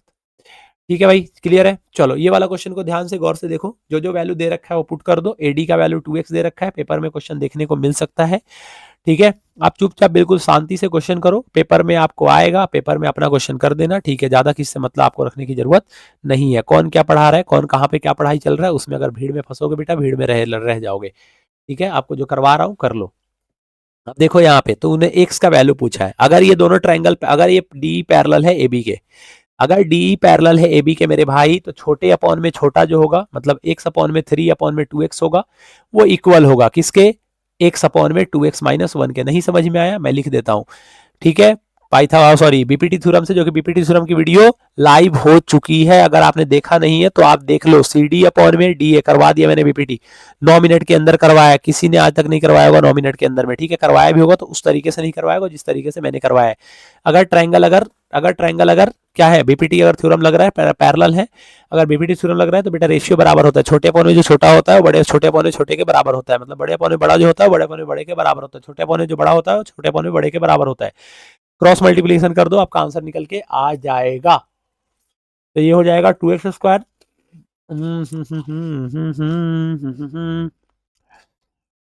ये हो जाएगा 2x², हाँ 2x² is equal to, x में 2x मल्टीप्लाई करेंगे, 2x² minus x plus 6x -3, देखो ये दोनों कट गया, 6 में से x गया 5 आया, -3 उधर गया तो कितना आ गया +3, तो भैया x का वैल्यू आ गया 3/5। एक्स का वैल्यू कितना आ गया 3/5। कोई दिक्कत है किसी को? कौन बोल रहा है गलत है भाई? अब 2 चमेट खाओगे दिमाग ठिकाने पे आ जाएगा तुम्हारा। क्या गलत है इसमें? कोई गलत नहीं है। जब क्वेश्चन कर लो, ठीक है, जो करवा रहा हूँ चुपचाप कर लो, नहीं करना भैया अपना पछताते रहना, ठीक है। 3/5 इसका आंसर होगा। चलो फटाफट से क्वेश्चन नंबर काउंट कर रहे हो, नहीं काउंट कर रहे ना? यहाँ पे देखो, एक तो क्वेश्चन ऐसे पूछा जा सकता है, ध्यान से देखो, मैं 3 क्वेश्चन आपको हिंट देके जा रहा हूँ। मैं 3 क्वेश्चन हिंट देके जा रहा हूँ, सुबह में भी बताया था, घर पे ऑफलाइन क्लास में बताया था, फिर से मैं बता रहा हूँ, फिर से बता रहा हूँ मेरे भाई। 3 तरीके के क्वेश्चन पूछे जा सकते हैं। एक तो ये तरीका, एक तो ये क्वेश्चन हो गया। दूसरा क्वेश्चन ऐसे हो सकता है कि यहाँ पे लिखा हो कॉस थीटा या cos A minus sine theta +1 upon में cos theta plus sine theta -1 is equal to cosec theta plus cot theta. एक ये क्वेश्चन हो गया। दूसरा क्वेश्चन साइन के केस में पूछते हैं तो ऐसे पूछते हैं, वो ये दे देंगे sine theta minus cos theta +1 upon में क्या है कॉस थीटा, तो यहां पे लिख दो अपॉन में क्या है sine theta plus cos theta -1। ऐसे क्वेश्चन दे देते हैं। पता है क्या होता है इसका आंसर होगा इज इक्वल टू कितना दे देंगे, इज इक्वल टू मान लो दे देंगे sec theta plus tan theta. मान लो इज इक्वल टू कितना दे देंगे, इज इक्वल टू, अरे यार क्या हो गया, मान लो इज इक्वल टू उन्होंने दे दिया sec theta plus tan theta. अब लो, अब करना क्या होता है ऐसे क्वेश्चन को ध्यान से देखना, यहाँ पे तो कॉट में है और इधर भी कॉट में है तो चलो निकाल लेंगे, लेकिन यहाँ पे क्या हो रहा है इधर कॉस में है और इधर कॉट और कॉसेक में है। बेटा माइनस को पकड़, माइनस को, माइनस के साथ कौन है साइन, माइनस के साथ कौन है कॉस। तो अगर नीचे वाला इक्वेशन आ जाए, ये वाला इक्वेशन आ जाए बेटा, तो dividing numerator and denominator by cos. क्यों? क्योंकि माइनस में कॉस है। अगर ये वाला इक्वेशन आ जाए तो dividing numerator and denominator by sine. ध्यान रखना ये बात, हिंट एक पकड़ लो, आपको याद रह जाएगा। जो माइनस में उसे डिवाइड कर देना, नीचे वाले में कोई छेड़छाड़ नहीं होगा। देखो सेम ही क्वेश्चन है, ये वाला क्वेश्चन और ये वाला क्वेश्चन सेम ही है। देखो कॉस को साइन से डिवाइड करोगे कॉट आ जाएगा, साइन को कोसाइन से करोगे -1 आ जाएगा और 1 अपॉन में साइन कॉसेक आ जाएगा, ठीक है। अब मैं यहां से करता हूं, ध्यान से सुनना। ये आ गया cot theta plus cosec theta. कुछ नहीं करना होता बेटा, आइडेंटिटी का यूज करना होता है। माइनस की जगह पे cosec square theta minus cot square theta आप लिख सकते हो जी, बिल्कुल लिख सकते हो। अपॉन में जो नंबर जैसे है वैसे ही रहने दो, ठीक है भाई। अब मैं आपसे पूछ रहा हूं इसको हम क्या लिख सकते हैं, cot theta plus cosec theta minus a square minus b square, क्या होता है a plus b, cosec theta plus cot theta into a minus b, cosec theta minus cot theta. जी बिल्कुल ठीक है। अपॉन में कितना आ गया, ये अपॉन में आ गया cot theta minus cosec theta +1। दोनों में कॉमन ढूंढो, यहां भी देखो कॉट प्लस कॉसेक है और यहां भी देखो कॉट प्लस कॉसेक है। अब और कॉट प्लस कॉसेक नहीं दिख रहा तो आप इसको सजा सकते थे, ठीक है। इसको कॉसेक प्लस कॉट लिखो या कॉट प्लस कॉसेक लिखो बेटा, कोई फर्क नहीं पड़ता, कोई फर्क नहीं पड़ता आप क्या लिख रहे हो, ठीक है। तो कॉसेक प्लस मैं कॉट ही लिख देता हूं आपके तसल्ली के लिए। इधर कितना, इधर कॉट प्लस कॉसेक निकल गया कॉमन, तो क्या बचेगा 1 माइनस, अब माइनस आ गया ना, तो माइनस के बाद जो भी नंबर बच रहा है उसको किस में लिख दोगे, ब्रैकेट में। तो कॉसेक थीटा माइनस क्या लिख दिया, कॉट थीटा। अपॉन में कितना आ गया भाई, अपॉन में आ गया ये cot theta minus cosec theta +1। अब देखो देखो देखो देखो जरा ध्यान से, ऊपर क्या बच गया हमारा कॉसेक थीटा प्लस क्या आ गया कॉट थीटा। अगर यहां पे हम ब्रैकेट ओपन करेंगे तो 1 माइनस क्या हो जाएगा कॉसेक थीटा माइनस माइनस क्या हो जाएगा प्लस कॉट थीटा। अपॉन में कितना आ जाएगा भैया cot theta minus cosec theta +1। देखो जरा ये दोनों सेम है, खत्म हो गए। क्या बच गया cosec theta plus cot theta. अगर ये प्रूफ करने वाला होता तो ये तो प्रूफ हमने कर दिया, लेकिन अगर ये प्रूफ करना है बिल्कुल अपने घबराना नहीं है, हमें इसके प्रोसेस पे जाना है। प्रोसेस क्या होता है भैया, प्रोसेस ये होता है कि इसको यहीं पे छोड़ दो, इसको यहीं पे छोड़ दो, या तो एक काम कर लो, या तो एक काम कर लो इन दोनों को कॉसेक थीटा से डिवाइड कर दो, या तो एक काम कर लो इन दोनों को कॉसेक थीटा से डिवाइड कर दो, अगर डिवाइड करना चाहते हो तो। अगर नहीं डिवाइड करना चाहते तो मेरे भाई LHS को ले लो, सॉरी RHS को ले लो, RHS से सॉल्व कर लो यहाँ के बाद में। इसको आप 1 अपॉन में साइन थीटा लिख सकते हो जी, बिल्कुल लिख सकते हैं। प्लस कॉट थीटा को क्या लिख सकते हो, अरे कॉट थीटा को क्या लिख सकते हो, बोलो जल्दी, कॉट थीटा को क्या लिख सकते हो, साइन थीटा अपॉन में कॉस थीटा लिख सकते हो। और नीचे पहले से ही क्या है साइन थीटा, नीचे पहले से ही क्या है साइन थीटा, बोलो जल्दी बोलो जल्दी। अब 1 अपॉन में साइन थीटा कितना होता है भैया, 1 अपॉन में साइन थीटा कॉसेक थीटा होता है, ठीक है भैया, बात बन गई हमारी, कॉसेक थीटा होता है। और क्या कहना चाहते हो, और क्या कहना चाहते हो, और क्या कहना चाहते हो भैया, और क्या कहना चाहते हो, क्या बोल रखा है ये 1 प्लस कॉट थीटा बोल रखा है ना, 1 plus cot theta, 1 plus cot theta upon sine theta. क्या बोलना चाहते हो, कॉट को हम क्या लिख सकते हैं, एक मिनट एक मिनट एक मिनट, यहाँ पे कुछ गलत हुआ है ना जी, बिल्कुल हुआ है। ये कहाँ गया है मार्कर? भाई एक तो मार्कर कहाँ जाता है ये? हाँ, मैं ये बोल रहा हूँ कि यहाँ पे गलत हुआ है बेटा, कॉस साइन अपॉन में नहीं होता ना। कॉस जो होता है वो tan का उल्टा होता है। tan कितना होता है? साइन अपॉन में कॉस। तो कॉट जो होगा वो कितना होगा? कॉस अपॉन में साइन। रिकॉर्ड कितना होगा? कॉस अपॉन में साइन। इस क्वेश्चन में क्या गलत हुआ है? कुछ नीचे देखो देखो देखो, कुछ नीचे गलत हुआ है क्या? या मैंने क्वेश्चन रूट पटांग लिख लिया? नहीं, क्वेश्चन तो ठीक है। तो कॉट थीटा को cos theta upon sine theta लिख सकते हैं, और कॉसेक को ठीक है ठीक है ठीक है ठीक है बेटा, ठीक है। ये मिस्टेक ये है कि यहाँ पे 1 प्लस कॉट नहीं आएगा। ये मिस्टेक ये है, 1 मिनट रुक जाओ, 1 मिनट रुक जाओ, 1 मिनट 1 मिनट। ब्लैक कलर का इरेज होगा ये? अबे पेन, ना ना ना ना ना ना ना ना, इरेजर, अरे क्या कर रहा हूँ मैं?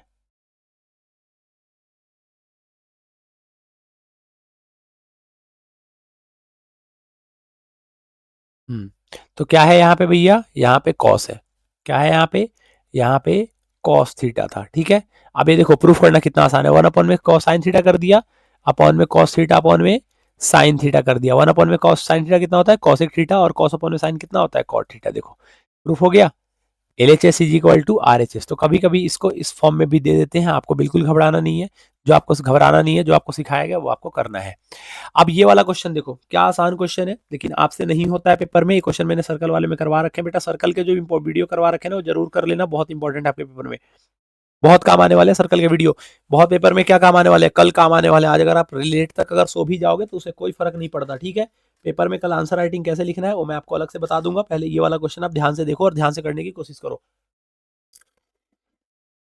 हम्म, करो करो करो करो। ये क्वेश्चन दिखना, जितना दिखने में आसान है, जितना दिखने में डिफिकल्ट है, उतना ही आसान है। आप मुझे बताओ प्रूफ क्या करना है? प्रूफ करना है कि एक कॉमन टेंजेंट है। कॉमन टेंजेंट मतलब ये वाला। कॉमन टेंजेंट मतलब ये टीसी। टीसी बाइसेक्ट कर रहा है पीक्यू को। मतलब प्रूफ क्या करना है? PT is equal to TQ. ये प्रूफ करना है। आप मुझे बताओ क्या पीटी टीसी के बराबर होगा? अरे क्या पीटी टीसी के बराबर होगा? एक पॉइंट से दो टेंजेंट खींचे जा रहे हैं तो बराबर होगा। क्या क्या क्या क्या क्या क्या क्या, क्या क्यूटी जो है वो टीसी के बराबर होगा? जी बिल्कुल होगा। टीसी के बराबर ये भी है, टीसी के बराबर ये भी है। अरे टीसी के बराबर ये भी है, टीसी के बराबर ये भी है। From equation first and second, from equation first and second. बहुत लोग इसको जोड़ देते हैं, मैं नहीं चाहता जोड़ना, मैं सीधा आपको बता रहा हूँ। From equation first and second, TC के बराबर ए भी है, टीसी के बराबर ए भी है, तो पीटी कितना किसके बराबर हो जाएगा? क्यूटी के। हो गया आंसर। पीटी जो है वो क्यूटी है, क्यूटी पाई है, ठीक है। पीटी क्या है? क्यूटी पाई है। चलो ये वाला क्वेश्चन देखो, बढ़िया क्वेश्चन है, मजेदार क्वेश्चन है, अच्छा क्वेश्चन है। मैं सिर्फ आपको हिंट दूंगा क्योंकि ट्रायंगल वाले में मैंने करवा रखा है आपको। ट्रायंगल वाले में मैंने करवा रखा है, ठीक है। आपको बिल्कुल लोड नहीं लेना है, ट्रायंगल वाले में मैंने करवा रखा है। अगर आपने ट्रायंगल वाली वीडियो नहीं देखी है तो खास करके इस क्वेश्चन को ले जाके देख ले बेटा। बहुत डिटेल में करवाया, बहुत डिटेल में करवाया बेटा। ये वाला क्वेश्चन बहुत डिटेल में करवाया है। यहाँ पे सिर्फ मैं आपको हिंट देना चाहता हूँ, बाकी इससे ज्यादा कुछ नहीं, क्योंकि क्वेश्चन मैं बहुत डिटेल में करवा चुका हूँ। अगर ये क्वेश्चन आपने नहीं देखा है, आप ट्रायंगल वाली ये क्वेश्चन लेके आने का पीछे रीजन यही था, सिर्फ आपको ये बताना कि ये क्वेश्चन आपके पेपर में कल आने वाला है। कल आपको ये question as it is ditto छपा हुआ दिख जाएगा आपके पेपर में। करना कैसे है भैया? करने के लिए आपको जाना पड़ेगा मेरी वीडियो सेक्शन में। कहाँ पे है वीडियो सेक्शन? वीडियो सेक्शन में जाना है आपको, पेपर लीक वाले क्वेश्चन सीरीज को खोलना है, वहां पे ट्रायंगल में जाना है, आपको भगाते भगाते जाना है वीडियो को आगे करते करते, और यहाँ पे पहुंच जाना है। वैसे मैं हिंट देता हूँ, ई जो है वो मिड पॉइंट है। ई मिड पॉइंट है, इसका मतलब बी जो है वो सी के बराबर है, वो हाफ बी सी है। ये मैं आपको हिंट इतना दे सकता हूँ, इतना मैं आपको हिंट दे सकता हूँ। और बी डी जो है वो बी के बराबर होगा, क्योंकि ये दोनों एंगल बराबर है तो ये दोनों साइड बराबर होंगे। बी डी जो होगा वो बी के बराबर होगा, तो बी डी अगर बी के बराबर है तो इसको मैं बी डी के बराबर भी लिख सकता हूँ, इसको मैं बी डी के बराबर भी लिख सकता हूँ, इसमें मुझे कोई दिक्कत नहीं होगा। अब यहाँ से मुझे ये समझ में आ गया कि बी डी जो है वो इसी के बराबर है। अरे मेरे भाई, बी जो है वो इसी के बराबर है और बी डी जो है वो बी के बराबर है, तो बी डी जो है वो इसी के भी बराबर होगा। ठीक है जी, एक चीज मिल गया। इसके बाद क्या करना है? अब हमें बीपीटी थ्योरम लगाना है। बीपीटी अगर हम थ्योरम लगाना स्टार्ट करें, अगर हम बीपीटी थ्योरम लगाना स्टार्ट करें तो हमें ये पता चल जाएगा बेटा, बीपीटी से हाँ, बीपीटी से हमें ये पता चल जाएगा। क्या पता चल जाएगा बेटा बीपीटी से? कि जो है मिड पॉइंट है, आपको एफ प्रूफ करना है। बीपीटी से हमें पता चल जाएगा, अगर हमें दो ट्रायंगल को ध्यान से देख ले, अगर हम सिर्फ और सिर्फ दो ट्रायंगल को ध्यान से देख ले तो हमारा काम बन सकता है। कौन कौन से दो ट्रायंगल की बात कर रहे हो सर आप? कौन कौन से दो ट्रायंगल की बात कर रहे हो? हमें कौन कौन से दो ट्रायंगल देखने हैं इसके आंसर के लिए? क्या आप बता सकते हैं कौन कौन से दो ट्रायंगल देखने हैं हमें इसके आंसर के लिए?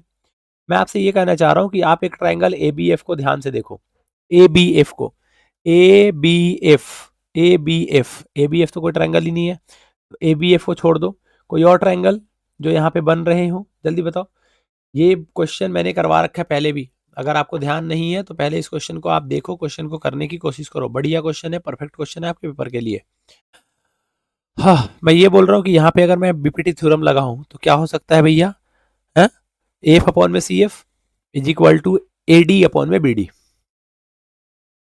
ए एफ अपॉन में सी एफ, मतलब बड़ा अपॉन में छोटा जो होगा वो इधर किसके बराबर होगा, इधर बराबर होगा बेटा, इधर बराबर होगा ए एफ अपॉन में जो सी एफ होगा वो ए डी अपॉन में बी डी के बराबर होगा, ए डी अपॉन में बी डी के बराबर होगा, ए डी अपॉन में बी डी के बराबर होगा, ए डी अपॉन में बी डी के बराबर होगा, मतलब ए एफ अपॉन में जो ए डी होगा वो सी एफ अपॉन में बी डी के बराबर हो सकता है, एफ अपॉन में जो ए डी होगा वो सी एफ अपॉन में बी डी के बराबर हो सकता है। तो मैं मान लेता हूं कि एफ इज इक्वल टू, अब मैं बी डी ई ट्रायंगल को ध्यान से देखूंगा, बी डी ई इस वाले ट्रायंगल को अगर मैं ध्यान से देखूं, छोटा वाला जो ट्रायंगल है, अगर मैं इस वाले ट्रायंगल को देखूं तो ई मिड पॉइंट है, तो यहाँ से ये तो प्रूफ हो गया।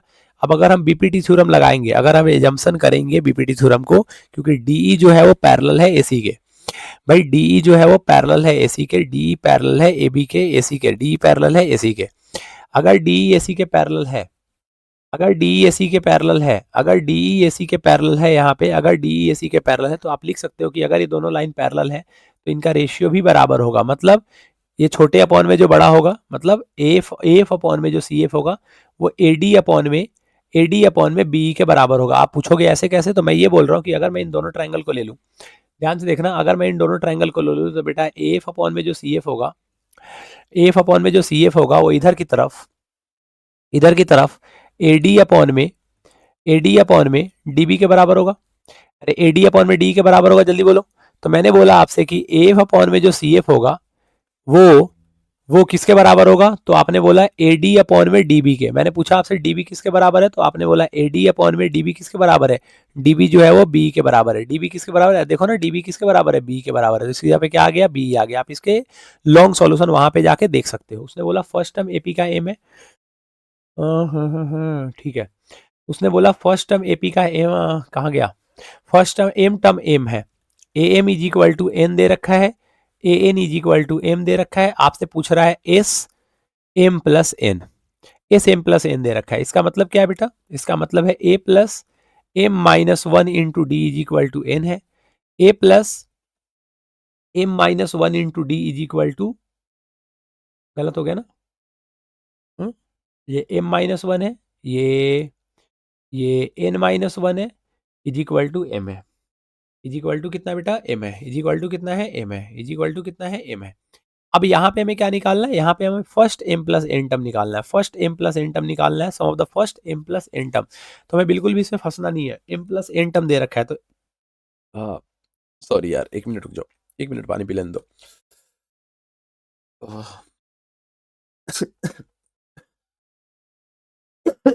सॉरी।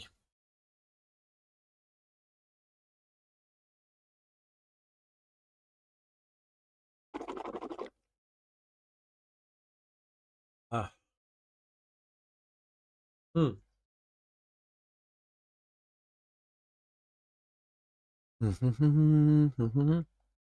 तो मैं ये बोल रहा था, sum of first m term दे रखा था ना, मैंने ऐसे एम ले लिया था, एस एम का वैल्यू दे रखा है एन। एस एम का फॉर्मूला कितना होगा भैया, एस एम का फॉर्मूला होगा एम बाई टू, ऐसे समझो ना, एस एम का फॉर्मूला क्या होगा, एस एम का फॉर्मूला होगा m by two into two a plus m minus one into d is equal to n है। तो यहां पे अगर हम निकाले तो m into two a plus m d minus d is equal to two n आ जाएगा, क्योंकि टू उधर जाके मल्टीप्लाई हो जाएगा, अरे टू इधर जाके क्या हो जाएगा, मल्टीप्लाई हो जाएगा, इसको ऐसे रहने दो। अब एस एन का वैल्यू कितना दे रखा है, एस एन का वैल्यू दे रखा है एम, यहां से निकालो तो n by two into two a plus n minus one into d is equal to m दे रखा है। तो इधर से वैल्यू निकालोगे तो n into two a plus n minus one into d is equal to two m दे रखा है। अब दो इक्वेशन हमारे पास मिल चुके हैं, दो इक्वेशन मिल चुके हैं। मैं बोल रहा हूँ कि सब्ट्रैक्ट कर दो, सब्ट्रैक्ट कर दो, सब्ट्रैक्ट कर दो, किस में से कर दो भैया, एन में से एम को सब्ट्रैक्ट कर दो, पहले वाले इक्वेशन में से दूसरे वाले इक्वेशन को सब्ट्रैक्ट कर दो। तो दूसरे वाले इक्वेशन को जब सब्ट्रैक्ट करोगे तो बेटा टू एम में से टू एन सब्ट्रैक्ट करोगे तो टू कॉमन निकालोगे तो एन माइनस एम आएगा, इन पूरे को सब्ट्रैक्ट करो, इस पूरे को इसमें से सब्ट्रैक्ट करो। तो मैं अगर इसको सब्ट्रैक्ट करने की कोशिश करूँ तो यहाँ पे देखो, यहाँ पे 2am है, यहाँ पे 2an है। मैं पूरा लिख ही देता हूँ, इसको ब्रैकेट को ओपन करो भाई। तो ये हो जाएगा 2am plus m square d minus m d minus 2an plus n square d plus n square d. अरे कितना हो जाएगा, n square d minus n d is equal to कितना आ जाएगा बेटा, इज इक्वल टू तो कुछ आएगा नहीं, इज इक्वल टू को दोस्तों लिखा ही हुआ है। तो ये आ जाएगा, देखो यहाँ पे ये आ जाएगा 2 इंटू एन माइनस एम, इनमें कॉमन क्या है, तो ये हो जाएगा 2am plus m square d minus m d minus 2an minus n d. हाँ हाँ हाँ हाँ हाँ हाँ हाँ हाँ, कुछ गलत तो नहीं हुई गवाह, हाँ हुई गवाह ना, ये एन स्क्वायर डी है और ये हो गया माइनस, माइनस नहीं माइनस नहीं माइनस नहीं माइनस नहीं, ब्रैकेट ओपन होगा तो प्लस एन डी। ओके जी ओके, ठीक है ठीक है ठीक है। मैं ये बोल रहा हूँ कि यहाँ पे तो हमारा 2 इंटू एन माइनस एम दे रखा है बेटा, यहाँ पे 2am है 2an है, 2a अगर कॉमन निकाल ले, 2a अगर कॉमन निकाल ले तो कितना बचेगा, अगर 2a कॉमन निकाले तो क्या बचेगा, m माइनस एन बचेगा। अच्छा जी, m square d n square d, अगर यहाँ से d कॉमन निकाल ले तो क्या बचेगा, m square minus n square. और यहाँ पे एम डी, यहाँ पे एन डी, अगर यहाँ से d कॉमन निकाले तो क्या बचेगा, n प्लस एम। अब ध्यान से सुनना, यहाँ भी n माइनस एम है, n minus n n minus n, सब जगह n माइनस एन तो है नहीं, तो हमें यहाँ पे क्या करना पड़ेगा, कुछ तो कॉमन निकालना पड़ेगा। अब कुछ तो कॉमन क्या निकलेगा ये आपको सोचना है, यही आपका आंसर डिसाइड करेगा। हाँ, तो ये अगर आप 2a हो गया, 2an 2an 2an हो गया minus plus n square d minus n d, तो प्लस एन डी हो गया। ठीक है सब कुछ तो ठीक है, क्या दिक्कत है, कुछ कॉमन देखो ना, कुछ कॉमन दिख रहा है, कुछ कॉमन दिख रहा है, देखना जरा। ये 2 है इंटू कितना है, ये 2 है इंटू, इसको इधर ले आऊं उठा के पूरे को, तो ये हो जाएगा n minus m minus 2a into m minus n, इधर आप d कॉमन निकाल लोगे तो ये आएगा एम स्क्वायर। अच्छा डी डी डी, एक सेकंड रुक जाओ, एक सेकंड, डी के साथ ये भी तो कॉमन निकाल सकते हो ना पूरा, तो d is equal to d के साथ d into m minus n into m plus n plus d into n plus m. मैं बोल रहा हूँ दोनों जगह डी है और m प्लस एन क्या है, कॉमन है। तो यहां से अगर आप कॉमन निकालोगे तो यहाँ देखो, इन दोनों में अगर माइनस को इधर भेज दोगे तो n माइनस एम हो जाएगा। तो मैं बोल रहा हूँ यहाँ से अगर 2 इंटू अगर n माइनस एम अगर कॉमन निकाल ले तो यहाँ क्या बचेगा, 1 माइनस माइनस या प्लस 1 प्लस ए बचेगा, बोलो इज इक्वल टू, अगर यहाँ से देखें हम ध्यान से तो d into m plus n common निकाल ले, तो d इंटू अगर मैंने m प्लस एन कॉमन निकाल लिया तो यहाँ पे क्या बचेगा, m प्लस एन कॉमन निकाले तो m minus n plus one, m minus n plus one बचेगा, m minus N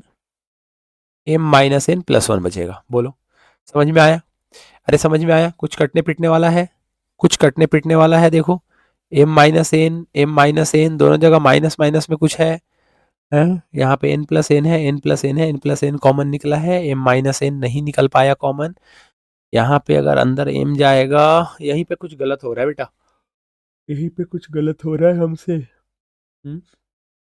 m minus क्या हो रहा है, ये m minus n square, m square minus n square, अगर डी कॉमन निकाल ले, 2a कॉमन निकाल लिया यहाँ पे तो m माइनस एन आया, ठीक है यहाँ तक ठीक है, एन माइनस एन आया, यहाँ डी कॉमन निकालेंगे तो m square minus n square, m square minus n square minus m आएगा तो एम माइनस एन, तो d into m minus n common निकल जाएगा, है ना, तो 2a plus m minus N हो गया, और ये एम स्क्वायर की जगह पे एम माइनस एन, ये कट पिट जाएगा क्या, क्या गलत गड़बड़ हो गई यार, ये 2an प्लस हाँ हाँ हाँ हाँ हाँ N square D, 2n, n में से m माइनस करा था ना, तो n वाला 2am पहले लिखा था, प्लस एम स्क्वायर डी लिखा था, माइनस एम डी लिखा था, माइनस ये हो गया 2an plus n square d minus n d, तो ये हो गया 2 कॉमन निकाल लिया तो ये n माइनस एम हो गया,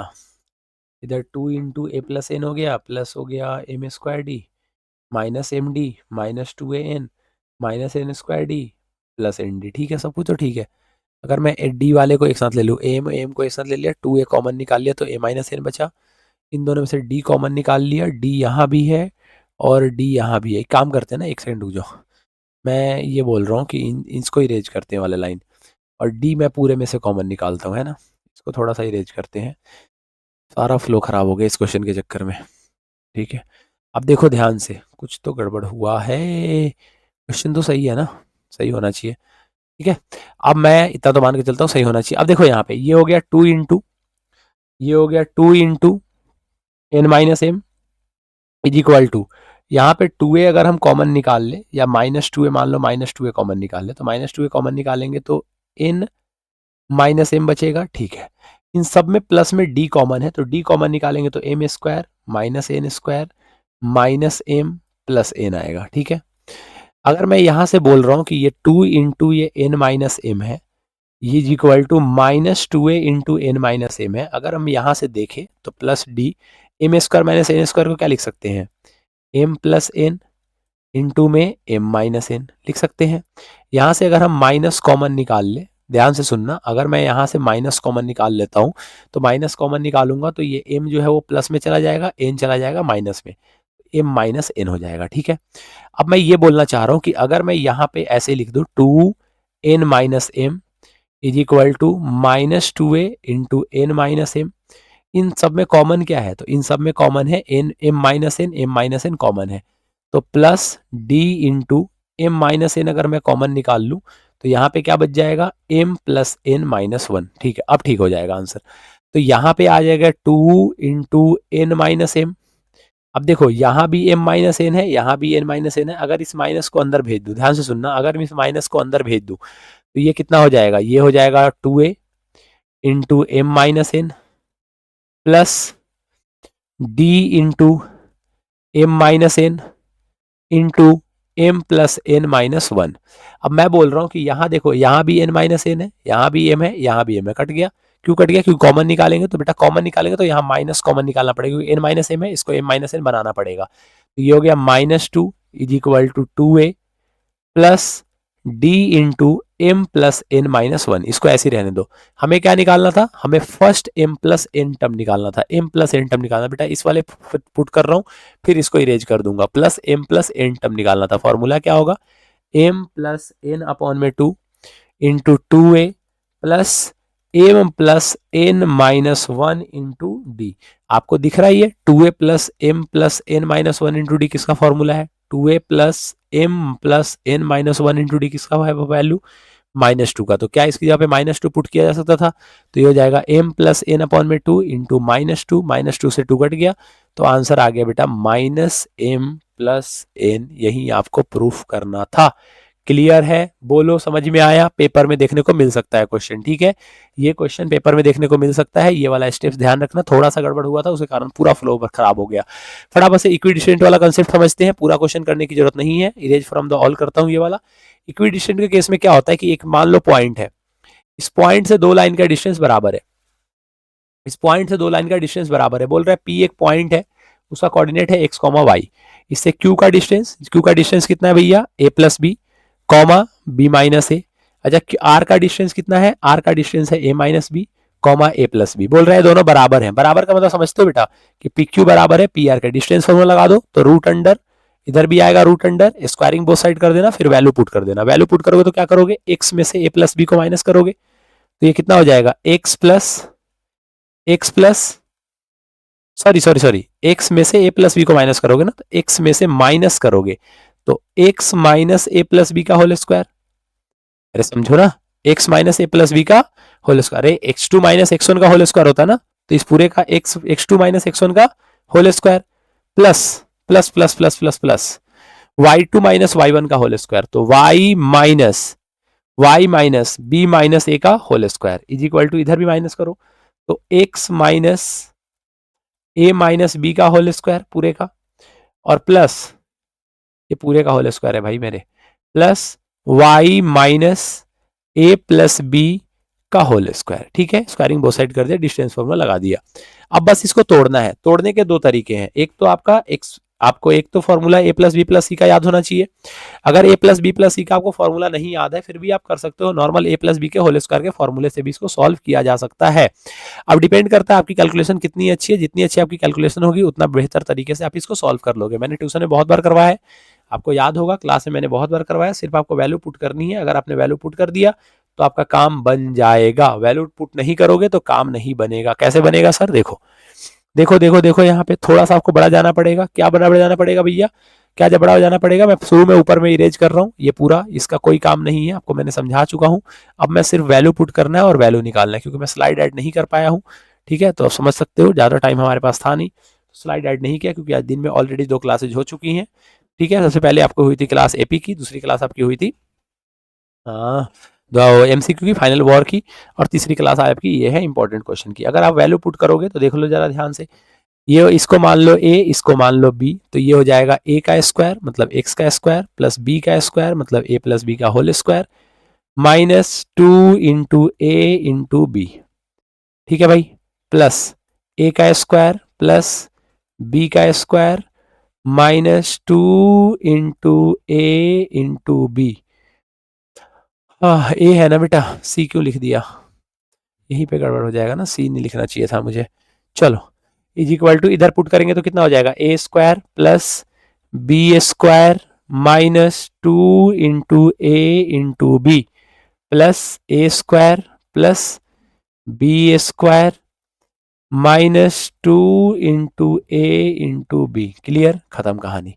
देखो देखो देखो, इधर भी एक्स स्क्वायर है, इधर भी एक्स स्क्वायर है, इधर भी वाई स्क्वायर है, इधर भी वाई स्क्वायर है। खत्म हो गया सारा कहानी। क्यों? क्योंकि इधर उधर जाएगा तो कट ही जाएगा। अब ए प्लस बी का होल स्क्वायर पे तोड़ दो, क्या होता है? A square plus b square plus 2ab -2ax -2bx plus b square plus a square -2ab -2by minus नहीं plus 2ay is equal to a square plus b square -2ab -2ax plus 2bx plus a square plus b square plus ये square. बेटा आपका हाथ ऐसे ही चलते रहना चाहिए paper में, रुक गए तो भैया काम से गए आप, आपका टाइम खत्म हो रहा है, खराब हो रहा है। Into 2ay plus 2by। ठीक है, कोई फालतू का भी आपको काम नहीं करना, अलग अलग कोई क्वेश्चन सॉल्व नहीं करने। जो क्वेश्चन आपने कर रखे हैं कॉपी में उसी को बार बार देखते जाओ, प्रैक्टिस करते जाओ, फॉर्मूला जरूर रिवाइज करके जाना। ठीक है, अब इसमें क्या है, कुछ कटने वाले नंबर होंगे, उनको काट दो। देखो, ए स्क्वायर 2 बार है, इधर भी ए स्क्वायर 2 बार है, खत्म। बी स्क्वायर इधर भी 2 बार है, बी स्क्वायर खत्म। क्यों? उधर जाएगा तो माइनस में जाएगा ना, तो कटना ही है। ये 2ab इस 2ab को निपटा देगा, ये 2ab इस 2ab को निपटा देगा। 2x इधर भी माइनस में है, 2x इधर भी माइनस में, खत्म। और कुछ है? कुछ है? बी वाई देखो ना, बी वाई पे गौर फरमा। अरे कुछ तो कटेगा, नहीं कटेगा क्या? नहीं कटने वाला अब, नहीं कटेगा, कोई बात नहीं, नहीं कट रहा तो मत काटो। देखो -2bx आ गया, 3 नंबर कैसे बच रहे हैं? bx भी बच रहा है, by भी बच रहा है, ay भी बच रहा है, यार 3 तो नहीं बचेंगे, एक तो काटना पड़ेगा। एक तो कटेगा भैया, b y minus plus minus, अरे यार साइन में कहाँ गड़बड़ कर दिया मैंने? क्या गड़बड़ हो गई साइन में? बी एक्स प्लस ए वाई है ना, बी एक्स प्लस ए वाई है। साइन में कुछ गड़बड़ हुआ है क्या? देखना जरा, -2x -2bx -2ab। ठीक है, तो बी माइनस ए था ना ये, बी माइनस ए, तो b minus a -2 × b - a 2b/, plus 2ay is equal to x square. ठीक है, square plus b square -2ab -2ax plus 2bx। ये सी स्क्वायर कहाँ से आ गया बे? बड़े गधे हो तुम लोग, बताते भी नहीं हो। सी स्क्वायर कहाँ से आ गया? A square plus b square है ना, a square plus b square plus 2ab c square का तो जरूरत ही नहीं था, ठीक है। Minus two a y, minus two a y, ठीक है। अच्छा, माइनस प्लस बेटा, यहाँ पे गड़बड़ हुआ है ना। माइनस प्लस क्या होता है? माइनस। देखो मेरे से गलत हो सकता है तो आपसे भी गलत हो सकता है पेपर में, ठीक है। आप तो फिर भी, आप तो ज़्यादा जानकार हो यार मेरे से। माइनस टू बी वाई है, ये गलतफहमी मत रहना, चुपचाप काम कर लेना अपना। देखो माइनस टू बी वाई इधर भी है, माइनस टू बी इधर भी निपट गया। देखो two b x minus two b x plus two a y is equal to, इधर क्या आ गया? Minus two a y plus two b x. भैया इधर लेके जाओ बी एक्स को, तो minus two b x is equal to minus two a y. Light गए हो भाई, जल्दी आजा जल्दी आजा। माइनस टू ए वाई, हाँ ठीक है ठीक है, आ गया। Minus two a y, minus two a y minus four b x is equal to minus four a y. Minus four cut गया, b x is equal to कितना आ गया? A y. यही हमें प्रूफ करना था। ये वाला क्वेश्चन इंपॉर्टेंट क्वेश्चन है बेटा, ये वाला क्वेश्चन इंपॉर्टेंट क्वेश्चन है, आपके पेपर के लिए आ सकता है। मैं इसका सॉल्यूशन सिर्फ इसलिए लेके आया हूँ आपको, सॉरी ये क्वेश्चन आपको दिखाने के लिए कि ये क्वेश्चन आपके पेपर में आ सकता है, ठीक है। आपको खुद से करना है, सर्कल चैप्टर में जाके, सर्कल चैप्टर की जो वीडियो है उसमें मैंने करवा रखा है। अभी मैं आपको थोड़ा सा बोलोगे तो हिंट दे सकता हूँ, इससे ज्यादा मैं आपको कुछ भी नहीं बता सकता इस क्वेश्चन में। इस क्वेश्चन में मैं आपको उससे ज्यादा कुछ भी नहीं बता सकता। मैं सीधा आपको बोल सकता हूँ कि एक राइट एंगल ट्रायंगल है, तो राइट एंगल ट्रायंगल है तो उसका एरिया जो होगा वो half into base into height होता है। Half into base into height होता है, half into base into height होता है। आप में से किसी को इस सर्कल का, किसी को आप ये नहीं याद है, किसी को आप इस सर्कल का फिगर याद है? जल्दी बताओ, किसी को इसका फिगर याद है? इसका फिगर कैसे बनता है? ये राइट एंगल ट्रायंगल है। बोलो बोलो, कौन कौन क्लास लिया मेरे साथ भाई, कौन कौन सर्कल पढ़ा है मेरे से? ये होता है, ऐसे फिगर बनता है, यहाँ पे सर्कल होता है, यहाँ पे रेडियस हो, ये सेंटर होता है, यहाँ पे आपका ये मान लो ओ है, ये मान लो एम है, ये मान लो एन है, ये मान लो आपका इन से इसको मिला दो, यहाँ पे मान लो पी है, यहाँ पे सी है, सी पे 90 डिग्री है, ये ए है, ये बी है। ये वाला साइड आपका पूरा ए दे रखा है, ये वाला साइड आपका पूरा सी दे रखा है हाइपोटेनस, और ये वाला साइड आपका पूरा बी दे रखा है। मुझे बस तीन चार चीजें बताओ, क्या रेडियस टेंजेंट परपेंडिकुलर होता है? जी बिल्कुल होता है। क्या रेडियस टेंजेंट परपेंडिकुलर होता है? जी बिल्कुल होता है। क्या ओ एन ओ एम के बराबर है? जी बिल्कुल है। इसका मतलब ओ एम सी एन जो है वो स्क्वायर है, O M C N square है। अगर O M C N square है, इसका मतलब सी एन जो होगा वो भी आर होगा, और सी एम जो होगा वो भी आर होगा। क्योंकि ओ एन भी आर है, सारे बराबर होंगे भैया। ठीक है जी, बिल्कुल बराबर होंगे। रेडियस स्क्वायर के सारे साइड बराबर होते हैं, ठीक है, मान गया सारे साइड बराबर होते हैं। और आगे क्या? अब मैं बोल रहा हूँ आपसे, कुछ बात ध्यान से सुनो। क्या ए एन ए पी के बराबर होगा? आप बोलोगे जी बिल्कुल ए एन ए पी के बराबर होगा, क्योंकि दो टेंजेंट है। तो नंबर 10.2, एक एक्सटर्नल पॉइंट से दो टेंजेंट ड्रॉ किए जाते हैं तो बराबर होंगे। एन को हम क्या लिख सकते हैं? तो भैया एन को हम लिख सकते हैं ए सी माइनस सी एन। एपी को क्या लिख सकते हैं? एपी को हम लिख सकते हैं ए बी माइनस बीपी। अरे बोलो, लिख सकते हैं। एसी की वैल्यू कितनी है? बी। सी एन की वैल्यू कितनी है? आर। ए बी की वैल्यू कितनी है? अरे A C, A C B, तो A B C minus BP की वैल्यू कितनी है? अरे बीपी की वैल्यू कितनी है? बीपी की वैल्यू कितनी है? जल्दी बोलो। बीपी की वैल्यू ए माइनस आर है। अरे बीपी जो है वो बीसी के बराबर है, चलो लिख देता हूँ, बीपी जो है वो बीएम के बराबर है। तो यहाँ पे मैंने लिख दिया b minus r is equal to c minus sorry बेटा, सॉरी यार सॉरी। तो सी माइनस, इस पे मेरा कोई कंट्रोल नहीं है खांसी पे, ठीक है। तो सी माइनस, दवा हुआ तो खा ही रहा हूँ, सी माइनस बी एम। अच्छा, ये जो बी एम है, बी एम पूरा ए है, उसमें से अगर ये वाला आर चला जाएगा, बी एम को आप पूरे ए में से, ये पूरा ए है उसमें से अगर ये वाला आर चला जाएगा तो बी एम मिल जाएगा ना। तो आप इसको ए माइनस क्या लिख सकते हो? आर लिख सकते हो। तो ये हो जाएगा b minus r is equal to c minus a plus r. C minus a plus r, r को एक साइड भेज दे बेटा, तो ये हो जाएगा b minus c plus a is equal to two r. तो आर इज इक्वल टू कितना हो जाएगा? ए plus b minus c upon में टू। यही प्रूफ करना था। वेरी वेरी इंपॉर्टेंट क्वेश्चन, चाहे स्टैंडर्ड में आए चाहे बेसिक में आए, सेट मुझे नहीं पता किस में आएगा, बट जरूर आएगा। चलो नेक्स्ट पे आते हैं। ये वाला क्वेश्चन निहायत ही आसान क्वेश्चन है। इसको ए मान ले बेटा, इसको बी मान ले, इसको ए मान ले, इसको बी मान ले, अपने मन मन में मानना है। तो ये हो जाएगा a square, a plus B का whole square, a square plus b square plus two into a into b plus यहां भी a square plus b square, जल्दी जल्दी करते हैं, plus two into a into b. देख बेटा, sine square theta plus cos square theta कितना होता है? 1।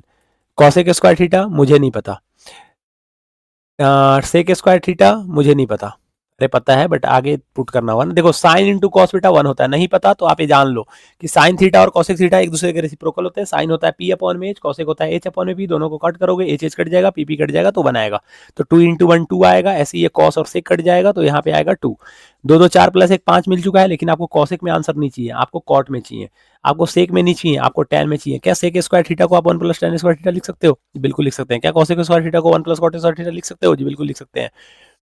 5 प्लस 1 प्लस 5 प्लस 1 6 प्लस 1 कितना आ गया 7 plus tan square theta plus cot square theta, यही आपका आंसर है। क्लियर है भैया? ये वाला क्वेश्चन देखो, मैं आपको थोड़ा सा हिंट देता हूँ। उन्होंने बोला हेमिस्फीयर को स्कूपिंग आउट किया जा रहा है। देख बेटा, चाहे स्कूपिंग आउट किया जाए, चाहे स्कूपिंग आउट किया जाए मतलब चाहे उसमें से निकाला जाए, चाहे उसमें से कोई चीज निकाला जाए, आइसक्रीम हो, दीवार हो, कोई चीज लकड़ी हो, कोई चीज निकाला जाए, या उसके ऊपर कुछ ऐड किया जाए, या उसके ऊपर कुछ कुछ ऊपर ऐड किया जाए, अगर सरफेस एरिया निकालना है, अगर सरफेस एरिया निकालना है, मेरी बात ध्यान से सुन ले और दिमाग में बैठा ले। तू समझ में आया? दिमाग में बैठा ले भाई, दिमाग में बिल्कुल बैठा के चल के, अगर सरफेस एरिया निकालना है, चाहे स्कूपिंग आउट किया जा रहा है, चाहे उसमें ऐड किया जा रहा है, अगर सरफेस एरिया निकालना है तो भैया सी एस ए को ऐड करते हैं। सी एस ए दोनों फिगर को, जो भी फिगर दे रखा है, 2 फिगर दे रखा है, 3 फिगर दे रखा है, सबके सी एस ए को ऐड करते हैं। सी एस ए को क्या करते हैं भैया? ऐड करते हैं। इंपॉर्टेंट बात बता रहा हूँ, चाहे स्कूपिंग आउट हो, चाहे अगर फिगर के ऊपर फिगर हो, चले इसके ऊपर एक ऐसे बना देता मैं, या इसके ऊपर एक ऐसे बना देता, ठीक है, जैसे गुलाब जामुन वाला क्वेश्चन होता है, इसके ऊपर बना, गुलाब जामुन तो वैसे वॉल्यूम निकालना होता है, लेकिन अगर एरिया के बारे में बात कर गया तो ऐसे अगर बनाना पड़ गया, ये वाला अगर मान ले फिगर है, इसके ऊपर बनाया जा रहा है ना हेमिस्फीयर, इसमें क्या किया जा रहा है? हेमिस्फीयर काट के निकाला जा रहा है। अगर ये नहीं देके, काट के निकालने वाला नहीं देके, इसके ऊपर 2 हेमिस्फीयर ऐड कर देता, तभी भी आप सीएसए में ऐड ही करते। स्कूपिंग आउट में बच्चे क्या समझ जाते हैं? माइनस करना है। नहीं मेरे भाई, स्कूपिंग आउट में भी प्लस ही करना है। तो याद रखना है, स्कूपिंग आउट में भी क्या करना है? एरिया को प्लस। अगर 2 फिगर इसमें ऐड कर दिया जाता है एक्स्ट्रा, तभी भी आपको एरिया में क्या करना है? निकालने के लिए, एरिया निकालने के लिए बेटा प्लस ही करना है। वॉल्यूम के केस में क्या होता है? वॉल्यूम में अगर स्कूपिंग आउट किया जा रहा है, अगर स्कूपिंग आउट किया जा रहा है तो जिसको, जिसमें से किया जा रहा है, जिसको किया जा रहा है और जिसमें से किया जा रहा है उसमें से माइनस कर दो। अगर उसके ऊपर 2 फिगर बना दिया गया तो वॉल्यूम में क्या कर दो बेटा? प्लस कर दो। ठीक है, तो इसमें क्या होगा? दोनों प्लस होगा। सिलेंडर की हाइट 10 है, सिलेंडर की हाइट 10 है, मैं इरेज करता हूं पूरा, ध्यान से देखो। सिलेंडर की हाइट 10 है, सिलेंडर की हाइट 10 है, मतलब यहां से लेके यहां तक 10 है। ठीक है, रेडियस कितना है? 3.5 है। अगर ये 3.5 है तो बेटा ये भी 3.5 होगा, ये 3.5 है तो ये भी 3.5 होगा। तो 3.5 इधर गया, 3.5 इधर गया, 10 में से 7 चला गया, तो यहां से लेके यहां तक जो हाइट आएगा, यहां से लेके यहां तक जो बेटा हाइट आएगा, यहां से लेके यहां तक जो हाइट आएगा, ये हाइट आपका आ जाएगा कितना? हाइट आ जाएगा 10 में से 7 चला गया तो कितना आ जाएगा? 3। हाइट कितना आ जाएगा? 3। उसने टीएसए ऑफ आर्टिकल पूछा है, टीएसए ऑफ आर्टिकल निकालने के लिए क्या करोगे? टीएसए ऑफ आर्टिकल निकालने के लिए क्या करोगे? C S A of cylinder, 2 figure मैंने अभी बताया, हिंट आपको दिया है, 2 cylinder, C S of cylinder plus 2 जो इसमें फिगर एक्स्ट्रा बन रहे हैं, एक ये वाला एक ये वाला, ये दोनों एक्स्ट्रा फिगर बन रहे हैं, तो 2 into C S A of hemisphere. Hemisphere के सीएसए को बेटा ऐड कर दे। बस बस इतना ही ध्यान रखना है, कोई भी क्वेश्चन आ जाए गलत नहीं हो सकता, मैं आपको गारंटी ठोक के देता हूं। सीएसए ऑफ सिलेंडर कितना होता है? 2 pi r h. CSA of hemisphere कितना होता है? 2 pi r square. 2 pi r square 2 से मल्टीप्लाई करोगे तो कितना हो जाएगा? 4 पाई आर स्क्वायर। इन दोनों में क्या कॉमन है? क्योंकि पाई दोनों का सेम है, सॉरी आर दोनों का सेम है, तो 2 पाई कॉमन निकाल ले बेटा, 2 पाई आर ही कॉमन निकाल ले। तो यहाँ पे क्या बच जाएगा? एच प्लस यहाँ पे क्या बच जाएगा? 2 आर। मेरे भाई एक बात बता, 2 गुना 22 अपॉन में 7 गुना रेडियस कितना है? 35 अपॉन में 10। हाइट कितना है बेटा? सिलेंडर की हाइट कितनी है? 3। रेडियस कितना है? 3.5। 3.5 का 2 कितना होता है? 7। 7 में 3 जोड़ोगे कितना आएगा? 10। 10 से 10 निपट गया, 7 से 5 चला गया, 5 दूना 10, 22 में 10 से गुना करोगे 220 आंसर आ गया। क्या पता ये क्वेश्चन आपके पेपर में देखने को मिल सकते हैं। स्टार बना लो। ठीक है, मैं स्टार नहीं बना पाता, लेकिन आप जरूर स्टार बना लो, अपने दिमाग में जरूर इसको छाप लो। ठीक है भाई, फटाफट से छाप लो। बहुत सारे क्वेश्चन है, जल्दी जल्दी खत्म करते हैं इनको। इन्होंने बोला ये वाला कि 100 मीटर का लाइट हाउस है। ठीक है, 100 मीटर का लाइट हाउस है। The angle of depression of 2 ship, एक शिप 30 डिग्री है, एक शिप 45 डिग्री है। बेटा जो दूर होगा वो छोटा होगा, जो दूर होगा वो छोटा एंगल बनेगा, जो पास होगा वो बड़ा एंगल बनेगा। डिप्रेशन बनाने के लिए आपको यहाँ पे परपेंडिकुलर सॉरी पैरेलल लाइन एक ड्रॉ करना पड़ता है ग्राउंड लेवल के। ये वाला 45 बनेगा या 30 बनेगा? 30 बनेगा। ये वाला क्या बनेगा? 45। तो ये जो 45 है उठ के यहाँ पे आ जाता है बेटा, और ये जो 30 है वो उठ के यहाँ पे चला जाएगा। इसको ए मान लेना, इसको बी मान लेना, इसको सी मान लेना, इसको डी मान लेना। आपसे क्या पूछा जा रहा है? Distance between 2 ship, C D पूछा जा रहा है बेटा। अब भी जैसे ही ऐसा क्वेश्चन आ जाए, 2 ट्रायंगल का फॉर्मेशन करो, और दोनों ट्रायंगल राइट एंगल होंगे बेटा। राइट एंगल ट्रायंगल मतलब जो लाइट हाउस होगा वो जमीन के ऊपर परपेंडिकुलर होगा। इसका मतलब 2 ट्रायंगल यहाँ पे बन रहे हैं। कौन से? एक ट्रायंगल आपका बन रहा है ए बी सी, एक राइट एंगल ट्रायंगल बन रहा है आपका ए बी डी। दोनों में tan ले लो, एक में tan ले लो 45 डिग्री, एक में tan ले लो बेटा 30 डिग्री, ठीक है। करना क्या होता है बस मैं ये सिखा रहा हूँ। tan 45 लोगे तो AB अपॉन में BC आ जाएगा, tan 30 लोगे तो कितना आ जाएगा AB अपॉन में BD। आपको कोई 2x पे देखने की जरूरत नहीं है, 2x पे तो मैं ही बोल रहा हूँ। तो AB कितना है भैया 100 है, 100 मीटर का लाइट हाउस है ना। लिख देना, जो स्टेटमेंट लिखना, स्टेटमेंट नहीं लिखने आता आप जाओ एप्लीकेशन ऑफ ट्रिगो की वीडियो में आज जो क्लास हुई है उसमें मैंने आप सॉरी कल जो क्लास हुई थी उसमें मैंने आपको एप्लीकेशन ऑफ ट्रिगो में लिखना बताया था कि कैसे लिखना है, ठीक है। tan 45 की वैल्यू 1, क्रॉस मल्टीप्लिकेशन करेंगे तो भैया BC इज इक्वल टू 100 आ जाएगा, BC 100 आ गया। अब tan 30 का वैल्यू कितना होता है 1/√3। AB को आप क्या लिख सकते हो 100, BD को आप क्या लिख सकते हो 100 प्लस CD लिख सकते हो भैया, क्योंकि BC जो है वो, अरे BD को BC प्लस CD लिख सकते हो तो इसके वैल्यू 100 है तो 100 प्लस CD लिख सकते हो, क्रॉस मल्टीप्लिकेशन कर दो तो 100 plus CD is equal to कितना आ जाएगा 100√3। तो CD इज इक्वल टू कितना आ जाएगा 100 कॉमन निकल जाएगा, √3 माइनस 1 आएगा, जो वैल्यू दे रखा है अपना पुट कर दो तो CD इज इक्वल टू आ जाएगा 100 1.732, उसमें से 1 को माइनस कर दो, जो आएगा उसमें 100 से मल्टीप्लाई कर देना, यही आपका आंसर है। फटाफट से इस वैल्यू पे आते हैं। Sine square 30 degree, sine 30 degree 1/2 होता है, 1/2 का स्क्वायर कर देना। cos 45 1/√2 होता है, 1/√2 का स्क्वायर कर देना। tan 30 1/√3 होता है, 1/√3 का स्क्वायर कर देना।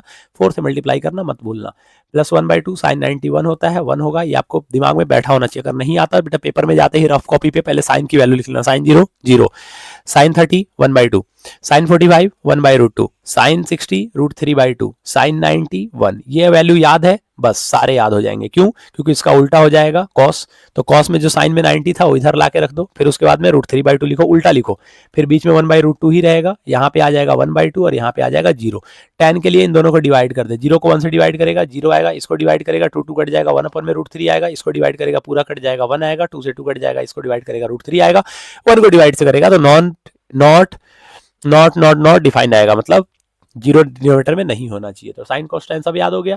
2 into cos square 90 degree, cos 90 degree कितना है 0, 0 का स्क्वायर करो 0 ही आएगा, प्लस 1 अपॉन में 24 आएगा। क्रॉस सॉल्यूशन करना बहुत आसान है, 1 अपॉन में 4 आ गया, इंटू 1 अपॉन में 2 आ गया, प्लस 4 अपॉन में 3 आ गया, प्लस 1 अपॉन में 2 आ गया, प्लस 1 अपॉन में 24 आ गया। 4 2 जा 8, सबका एलसीएम लोगे 24 आएगा, 4 2 जा 8, 8 3 जा 24, 3 से आ गया 8, 8 चौका 32, 2 से आ गया 12, 24 का 1, 32, 12 1 13, 13 3 16, 16 और 32 कितना होता है 48 अपॉन में 24, 24 से 48 को काट दो, 2 आंसर आएगा। ठीक है भैया, क्लियर है। चलो बोल रहा है एक पॉलिनोमियल दूसरे पॉलिनोमियल का 7 टाइम है, एक पॉलिनोमियल दूसरे पॉलिनोमियल का 7 टाइम है, लेकिन मुझे पता नहीं ऐसा क्यों लग रहा है अंदर से कि वो क्वेश्चन देंगे कि एक पॉलिनोमियल एक जीरोज दूसरे जीरोज का रेसिप्रोकल है, मतलब अल्फा जो है वो रेसिप्रोकल है, मतलब अल्फा जो है वो 1/2 बीटा है, लेकिन यहाँ पे क्या दे रखा है कि अल्फा जो है वो 7 टाइम बीटा के है। एक जीरोज दूसरे का जो है वो 7 टाइम्स है। कुछ नहीं करना, तरीका बेटा सेम होता है। एक बार अल्फा प्लस बीटा निकाल ले मेरे भाई, एक बार अल्फा इंटू बीटा निकाल ले, उसके बाद देख क्या करना है। अल्फा प्लस बीटा कितना होता है -b अपॉन में, अल्फा इंटू बीटा कितना होता है c अपॉन में। हाँ -b करना है तो भैया x के साथ वाले को हम b बोलते हैं, तो x के साथ में क्या है -8, तो माइनस पहले से ही फॉर्मूले में, और यहाँ पे -8 आ गया, a की वैल्यू आ गया 3, c की वैल्यू जो के मतलब x के साथ वाले को छोड़ के ये पूरा का पूरा आपका c है भाई। x स्क्वायर के कोफिशिएंट को a बोलते हैं, x के कोफिशिएंट को b बोलते हैं, और बाकी जो बच जाता है उसको c बोलते हैं। तो c की वैल्यू कितनी है 2k + 1 अपॉन में कितना है 3। हाँ तो कितना हो जाएगा ये कितना हो जाएगा, जल्दी बताओ जल्दी बताओ जल्दी बताओ जल्दी बताओ यार, इसमें पुट करो अल्फा, अल्फा पुट करो, अल्फा पुट करो जरा, तो ये हो जाएगा अल्फा, अल्फा प्लस, सॉरी एक मिनट रुक जाओ, मैं ये बोल रहा हूँ कि यहाँ पे अल्फा की जगह पे 7 बीटा लिख सकते हैं, अरे अल्फा की जगह पे 7 बीटा लिख सकते हैं, plus beta is equal to कितना आ जाएगा माइनस माइनस 8 अपॉन में 3, तो भैया 8 beta is equal to 8 upon में 3 आ जाएगा, तो 8 से 8 काट दोगे तो बीटा इज इक्वल टू आ जाएगा 1/3। किसी को पता चला कैसे काटा, अरे 8 मल्टीप्लाई में है, इधर आएगा तो डिवाइड में जाएगा, तो 8 से 8 नहीं कट जाएगा। अब बीटा की जगह पे 1/3 पुट कर दो, तो बीटा की जगह पे 1/3 पुट कर दोगे तो अल्फा का वैल्यू कितना आएगा 7/3। अरे आएगा अल्फा की वैल्यू 7/3, यहाँ पुट कर दे बेटा 7/3 into 1/3 is equal to 2k plus 1/3, एक 3 को निपटा देगा, क्रॉस मल्टीप्लीकेशन करोगे 3 2 जा 6k plus 3 is equal to 7 आएगा, 6k इज इक्वल टू 4 आएगा, k इज इक्वल टू 4/6 मतलब 2/3 आएगा। ऐसे क्वेश्चन पेपर में पूछे जाते हैं, लेकिन मुझे क्यों पता नहीं लग रहा है कि alpha is equal to reciprocal में एक क्वेश्चन तो जरूर आपसे पूछा जाएगा। ये वाला क्वेश्चन बेटा, ये वाला क्वेश्चन पेपर में आ सकता है, ये मैं आपको हिंट देता हूँ। 1 नंबर क्वेश्चन में पूछेगा, 2 नंबर में पूछ सकता है, 5 नंबर में भी बेसिक वालों में पूछा जा सकता है, क्या पता स्टैंडर्ड में भी आपको देखने को मिल जाए। इस क्वेश्चन का फिगर बेटा क्या लिखा हुआ है ABC, देखो इसको दो तरीके से पूछा जाता है, ऐसे ही पूछ देंगे कि a cube is equal to half into perimeter of ABC। मैं क्वेश्चन पहले करवा चुका हूँ, इसलिए वहां से आपको सॉल्यूशन लेके आया हूँ, मैं सीधा आपको समझा दूंगा कैसे करना है, या लिखा होता है प्रीमिटिव ऑफ एबीसी। सबका मतलब यही होता है, एमसीक्यू में भी पूछा जाता है। देखो ये वाला क्वेश्चन का सॉल्यूशन है, ये फिगर है, ए बी इज इक्वल टू आपसे पूछा गया है ए क्यू, अच्छा A Q is equal to पूछा गया है आपसे half B C plus C A plus A B. Half मतलब ए बी प्लस ये B C plus C A, इन तीनों का ए क्यू का इज इक्वल टू क्या होता है। कभी कभी क्वेश्चन में ए क्यू की जगह पे बेटा ए आर भी लिख सकते थे, वो ए क्यू की जगह पे यहाँ पे ए आर भी लिख सकते हैं, क्योंकि ए क्यू ए आर बराबर ही होता है। ठीक है, एक टेंजेंट से सॉरी एक पॉइंट से दो टेंजेंट ड्रॉ किए जाते हैं तो दोनों टेंजेंट आपस में क्या होते हैं, बराबर होते हैं। तो ये बात का आपको ध्यान रखना है। तो करना क्या है, कुछ नहीं करना, बी पॉइंट से देखो, बी पॉइंट से देखोगे तो बीपी जो होगा, दूसरा पेन ले लेते हैं जो इस पे ड्रॉ नहीं किया गया, ग्रीन ले लेते हैं। बी पॉइंट से देखोगे तो बीपी जो होगा वो बी क्यू जो होगा वो बीपी के बराबर होगा, ठीक है सर। सी पॉइंट से देखेंगे तो सीपी जो होगा वो सी आर के बराबर होगा, ठीक है सर। अगर इन दोनों को ध्यान से देखोगे तो अच्छा, बड़े वाले को देखोगे ए पॉइंट से देखोगे फ्रॉम पॉइंट ए, तो ए क्यू जो होगा वो ए आर के बराबर होगा, जी बिल्कुल होगा, ठीक है। पेरीमीटर कितना होता है भैया, ट्रायंगल का पेरीमीटर कितना होता है, A B plus B C plus C a. Triangle का पेरीमीटर कितना होता है, A B plus B C plus C a. तो यहाँ पे वैल्यू पुट कर दो, a B plus B C plus c है। तो ट्रायंगल का perimeter a B plus B C plus C a put कर दिया। अच्छा ए बी को आप क्या लिख सकते हो, ए बी को क्या लिखा जा सकता है, ए बी को हम क्या लिख सकते हैं, ए बी प्लस, अच्छा बी सी को क्या लिख सकते हैं, बी सी को हम B P plus C P लिख सकते हैं। अरे ये बी सी है पूरा, तो बीसी को बीपी प्लस सीपी लिखा जा सकता है, ठीक है, बीपी प्लस सीपी लिख दिया, प्लस क्या लिख दिया यहाँ पे एसी। लेकिन मुझे ए बी तो नहीं चाहिए, तो ए बी के लिए मैं क्या कर सकता हूँ, पूरे ए क्यू में से इस बी क्यू को माइनस कर सकता हूँ, कर दिया minus, plus BP plus CP लिख दिया। एसी की जगह को, एसी को हम क्या ए आर में से सी आर को माइनस कर सकते हैं, जी बिल्कुल कर सकते हैं। अब देखो बीपी और बीपी कट जाएगा, सीपी और सीपी कट जाएगा, क्या बच जाएगा, ए क्यू प्लस ए आर। आपने खुद बोला था थोड़ी देर पहले कि ए क्यू और ए आर बराबर है, ए क्यू और ए आर क्या है, बराबर है। अरे ए क्यू और ए आर क्या बराबर है, तो ए क्यू ए आर की जगह पे कितना लिख दिया, ए क्यू, तो a Q plus A Q कितना हो गया, 2 ये पेरीमीटर का ही तो वैल्यू है।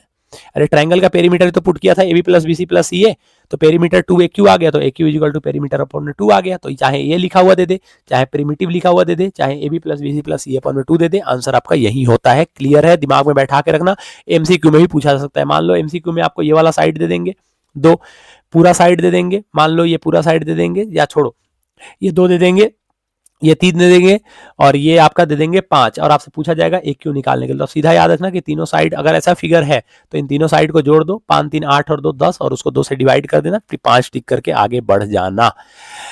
मीडियन का ये वाला क्वेश्चन ध्यान से देख लो, ठीक है, ये वाला क्वेश्चन ध्यान से देख लो, ये वाला लास्ट क्वेश्चन है। इसके बाद में आपको एक तरीका मिल जाएगा, आपको ऐसे क्वेश्चन पूछा जाएगा, कैसे किस तरीके से करना है, ये सब कुछ आपको बता देता हूँ। देखो बेटा, जब भी लेस वाले और मोड़ वाले क्वेश्चन है तो ये बात तो समझ के चलना कि आपको फ्रीक्वेंसी, आपको क्लास इंटरवल बनाना पड़ेगा, क्योंकि क्लास इंटरवल आपका दे नहीं रखा, तो क्लास इंटरवल सर आपको बनाना पड़ेगा। आप क्लास इंटरवल कैसे बनाओगे, ये आपको थोड़ा सा दिमाग लगाना है। उसने बोला लेस देन 120, लेस देन 120 का मतलब क्या होता है, लेस देन 120 का मतलब होता है 120 से कम, 120 से कम वाले 12 हैं, 120 से कम वाले 12 हैं। भाई 140 से कम वाले कितने हैं, 120 से कम वाले 12 हैं, 140 से कम वाले कितने हैं, ये समझो, लेस देन 120 दे रखा है ना, अरे लेस देन 120 दे रखा है, 140 से कम। अच्छा इनके बीच में कितने कितने का गैप है, देखो 20 का गैप है, यहाँ भी कितने का गैप है, 20 का गैप है, यहाँ भी कितने का गैप है, 20 का गैप है, 180, और 200 से 180 20 का गैप है। तो भैया आपका जो टेबल बनेगा, लेस देन जो 120 का मतलब बोल रहा है ना, वो बोल रहा है 100 से 120, लेस देन 140 का मतलब होता है बेटा 120 से 140, क्योंकि 120 तक तो आप ले चुके हो। लेस देन 160 का मतलब होता है 140 से 160। अच्छा उसके आगे क्या है भैया, उसके आगे है हमारा लेस देन 180, तो वो होगा 160 से 180, लेस देन 200 तो 180 से 200। उसने नंबर ऑफ स्टूडेंट मेरे से पूछा है, मैं एक टेबल आपको बताता हूं ऐसे। उसने बोला, मान लो यहाँ पे बोला लेस देन 120, ये 120 है, ये 140 है, ध्यान से सुनना। उसने बोला 120 से कम वालों की संख्या 12 है, ठीक है, और 140 से कम वालों की संख्या जो है वो 26 है, ठीक है भाई। अगर 120 से कम वाले 12 है, 120 से कम वाले तो फिक्स है 12 है।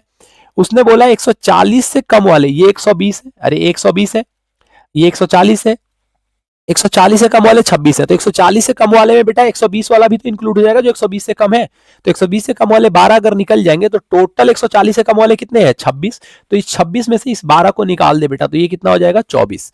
तो ये हो गया, सॉरी 14, तो ये हो जाएगा 14। अब माइनस करते चल जाओ, लेस वाले में क्या करना होता है, एक में से दूसरे वाले को माइनस करते रहना है। तरीका मैंने आपको सिखा दिया, अगर आप कभी दिमाग से निकल जाए तो इस तरीके से आप कर सकते हो। तो ये 8 हो जाएगा, ये 6 हो जाएगा, ये 10 हो जाएगा।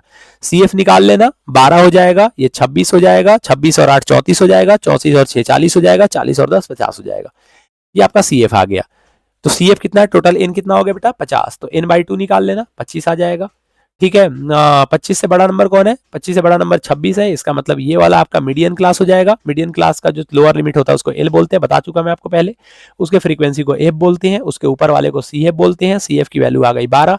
हाइट बोलते हैं उसके गैप को, हाइट आ गया 10, 10 नहीं 20। 120 से 140 कितना है? 20 का गैप है ना। बाकी आप फॉर्मूले पे पुट कर लो, l plus n by two minus c f upon f into h. आपका आंसर आ जाएगा। मुझे इसका आंसर याद है, 138.57 सेंटीमीटर इसका आंसर आएगा। क्लियर है? अगर मोर देन वाले कंसेप्ट देते तो क्या होता बेटा? लेस देन मोर देन से एक क्वेश्चन आएगा ही आएगा। अगर मोर देन वाले क्वेश्चन आ जाए तो क्या करोगे? अगर लेस की जगह पे मोर वाले क्वेश्चन आ जाए तब क्या करोगे? तो उल्टा माइनस करोगे। तो उल्टा माइनस होगा। उन्होंने बोला ना मोर देन 120, मोर देन 120 में 120 से ज्यादा।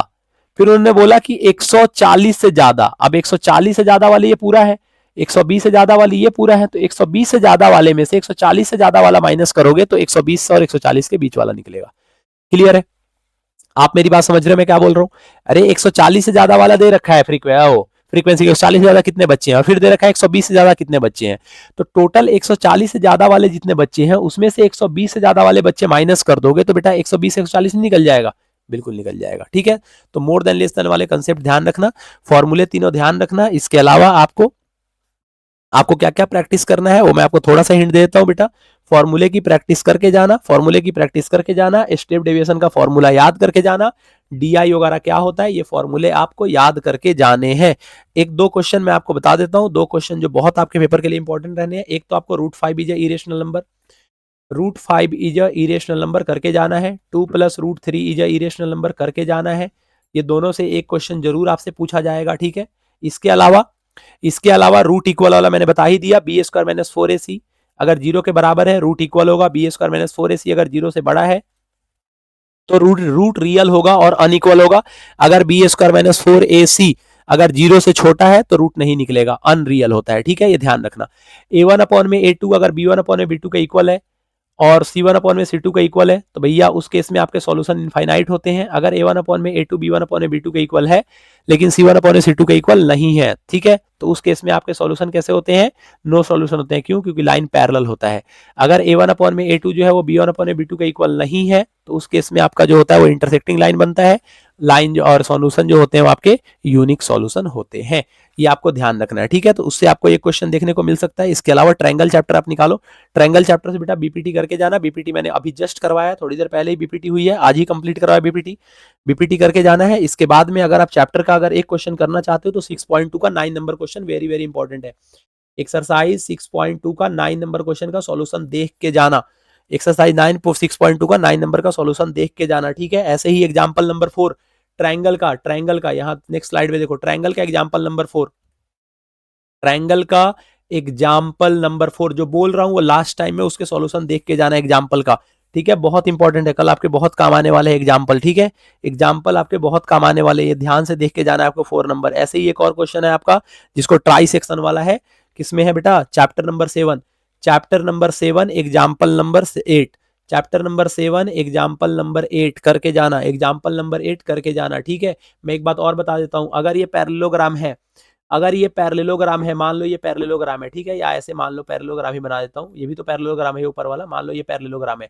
इसका ए मान लो कोऑर्डिनेट दे रखा है 3,6, इसका कोऑर्डिनेट दे रखा है 4,6 4,5, इसका कोऑर्डिनेट मान लो -3,2 दे रखा है, इसका कोऑर्डिनेट दे रखा है x,y। ध्यान से रखना, अगर x की वैल्यू निकालनी है ना बेटा तो इसके पास वाले दोनों को जोड़ दो, इसके पास वाले दोनों को जोड़ दो, 4 में 3 जोड़ दो, -1 आएगा, उसमें से 3 को माइनस कर दो, पास वाले दोनों को जोड़ते हैं, x के पास में ये है, x के पास में ये है, पास वाले को जोड़ के दूर वाले के x को माइनस कर देते हैं, वैल्यू निकल जाता है।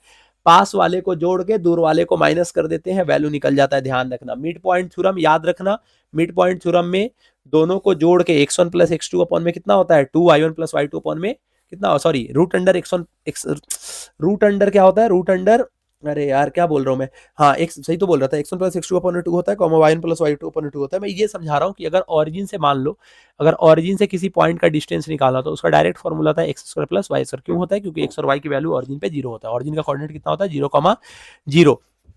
ट्रिगोनोमेट्री निकाल ले बेटा, ट्रिगोनोमेट्री निकाल ले, क्वेश्चन बता रहा हूँ प्रैक्टिस करके जाना। ट्रिगोनोमेट्री निकाल ले, ट्रिगोनोमेट्री अगर नहीं आएगा तो मेरी वीडियो जरूर देख लेना, मैंने करवा रखा है ट्रिगोनोमेट्री का। एक क्वेश्चन निकाल ले बेटा, प्रैक्टिस करके जाना ट्रिगोनोमेट्री का।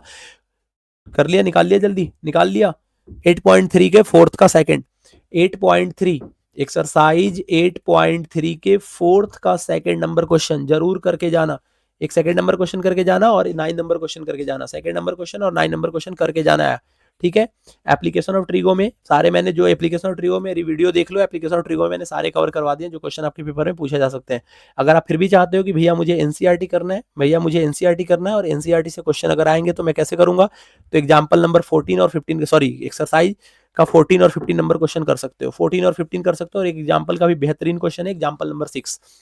अगर आप चाहते हो कि लास्ट टाइम में इसके देख लूं कि एनसीईआरटी से कुछ छूटे ना, तो एक्सरसाइज 9.1 का example number 6, example number 6 exercise में क्वेश्चन नंबर बेटा 14 और 15 बस कर लो, आपका काम बन जाएगा। 14 और 15 कर लो, आपका काम बन जाएगा। ट्रायंगल में मैं आपको बता चुका हूं, ट्रायंगल में बेटा 12 नंबर क्वेश्चन, 11 12 13 बहुत इंपॉर्टेंट है, 11 12 13 बहुत इंपॉर्टेंट है। एग्जाम्पल नंबर 3 ट्रायंगल में चैप्टर 10 में एग्जाम्पल नंबर 10 सॉरी, अरे सॉरी यार, एग्जाम्पल नंबर 3 और चैप्टर 10 पॉइंट सॉरी एक्सरसाइज जल्दबाजी में है बेटा, थोड़ा सा गलत हो रहा है। एक्सरसाइज 10.2 में 11 12 13 जरूर करके जाना है, वेरी वेरी इंपॉर्टेंट है, ठीक है। ये लास्ट टाइम में आप अगर इतनी रिवीजन कर लेते हो तो यकीन मानो कि आपके पेपर में अगर आपका बेसिक है तो भैया आपका कुछ नहीं छूटने जा रहा, कुछ भी नहीं छूटेगा, आप एक एक क्वेश्चन करके आओगे, ठीक है। और क्या करना है, 12.2 में 7 और 8 नंबर क्वेश्चन करके जाने हैं। एक्सरसाइज 12.2 में 7 और 8 नंबर क्वेश्चन करके जाने हैं। उम्मीद करते हैं बेटा इतना कुछ आप कर लोगे और आपका पेपर बहुत अच्छे से दे के आओगे। ऑल द वेरी बेस्ट आपके पेपर के लिए, मेरी तरफ से बहुत बहुत शुभकामनाएं आपको। आप पेपर अच्छे से करो, फोड़ के आओ, क्वेश्चन मत छोड़ना, कोशिश करना कि 5 मार्क्स वाले से करना है स्टार्ट करो क्वेश्चन, ताकि आपका टाइम बचेगा केस बेस्ड स्टडी को, और 5 मार्क्स वाले को पहले कर लेना। क्वेश्चन को प्रॉपर लिखना, जो थ्योरम यूज करना वो लिखना, शॉर्ट कैलकुलेशन मत करना, नहीं तो प्लस माइनस में आप गलत कर लोगे। तो शॉर्ट कैलकुलेशन आपको नहीं करना है, इस बात का आपको ध्यान रखना है। आपको क्या करना है, आपको जैसे जैसे पूरा लिख के करना है, क्योंकि कॉपी की आपके पास कमी नहीं है, पेज की कमी नहीं है। तो पहले 5 मार्क्स से आपको स्टार्ट करना है, फिर 3 मार्क्स वाले क्वेश्चन करने हैं, एमसीक्यू बेटा लास्ट में, एमसीक्यू लास्ट में समय का भी ध्यान रखना और एमसीक्यू उसी हिसाब से करना है। पहले 3 5 वाले को निपटाना है, पहले 5 नंबर में जो जो क्वेश्चन आता है उसको निपटाना है, ठीक है। फिर 3 नंबर वाले में जो क्वेश्चन आता है उसको निपटाना है, सोचने वाले क्वेश्चन को लास्ट में, जो लग रहा है कि यह मेरे से नहीं होने वाला, थोड़ा सोचना पड़ेगा, उसको लास्ट में करना है। 3 term consecutive term, 4 consecutive term, 5 consecutive term AP के याद करके जाने, आपको रट्टा मारना होना चाहिए। Alpha plus beta, alpha into beta value याद होना चाहिए, साइन का आपको बता ही दिया, याद होना चाहिए, ठीक है। इसके अलावा आपको कोई चीज और कुछ रह गया हो तो बताओ। बाकी सरफेस एरिया एंड वॉल्यूम का आपको याद होना चाहिए कि हेमिस्फीयर का क्या होता है, कोन का क्या होता है, कोन का याद है, मैं ऐसे तो बताते चला जाऊंगा। कोन का आपको याद है, कोन का कितना होता है भैया, कोन का सी ए से जो होता है वो पाई आर एल होता है, अरे कहाँ गया, कोन का सी ए से जो होता है वो पाई आर एल होता है, कोन का टी ए से जो होता है pi r l plus pi r l होता है, उसमें आप एक और जेड जोड़ दो, पाई आर स्क्वायर होता है, pi r l into l plus r square लिख सकते हो, और वॉल्यूम जो होता है 1/3 पाई आर स्क्वायर एच होता है। सिलेंडर आपको याद ही है, आपको एक हेमिस्फीयर पूछा जाता है, स्फीयर जो होता है वो 2/3 पाई आर क्यू होता है, हेमिस्फीयर 2/3 पाई आर क्यू होता है, इसका सी ए से जो होता है 2 पाई आर स्क्वायर होता है, टी ए से जो होता है 3 पाई आर स्क्वायर होता है, ठीक है।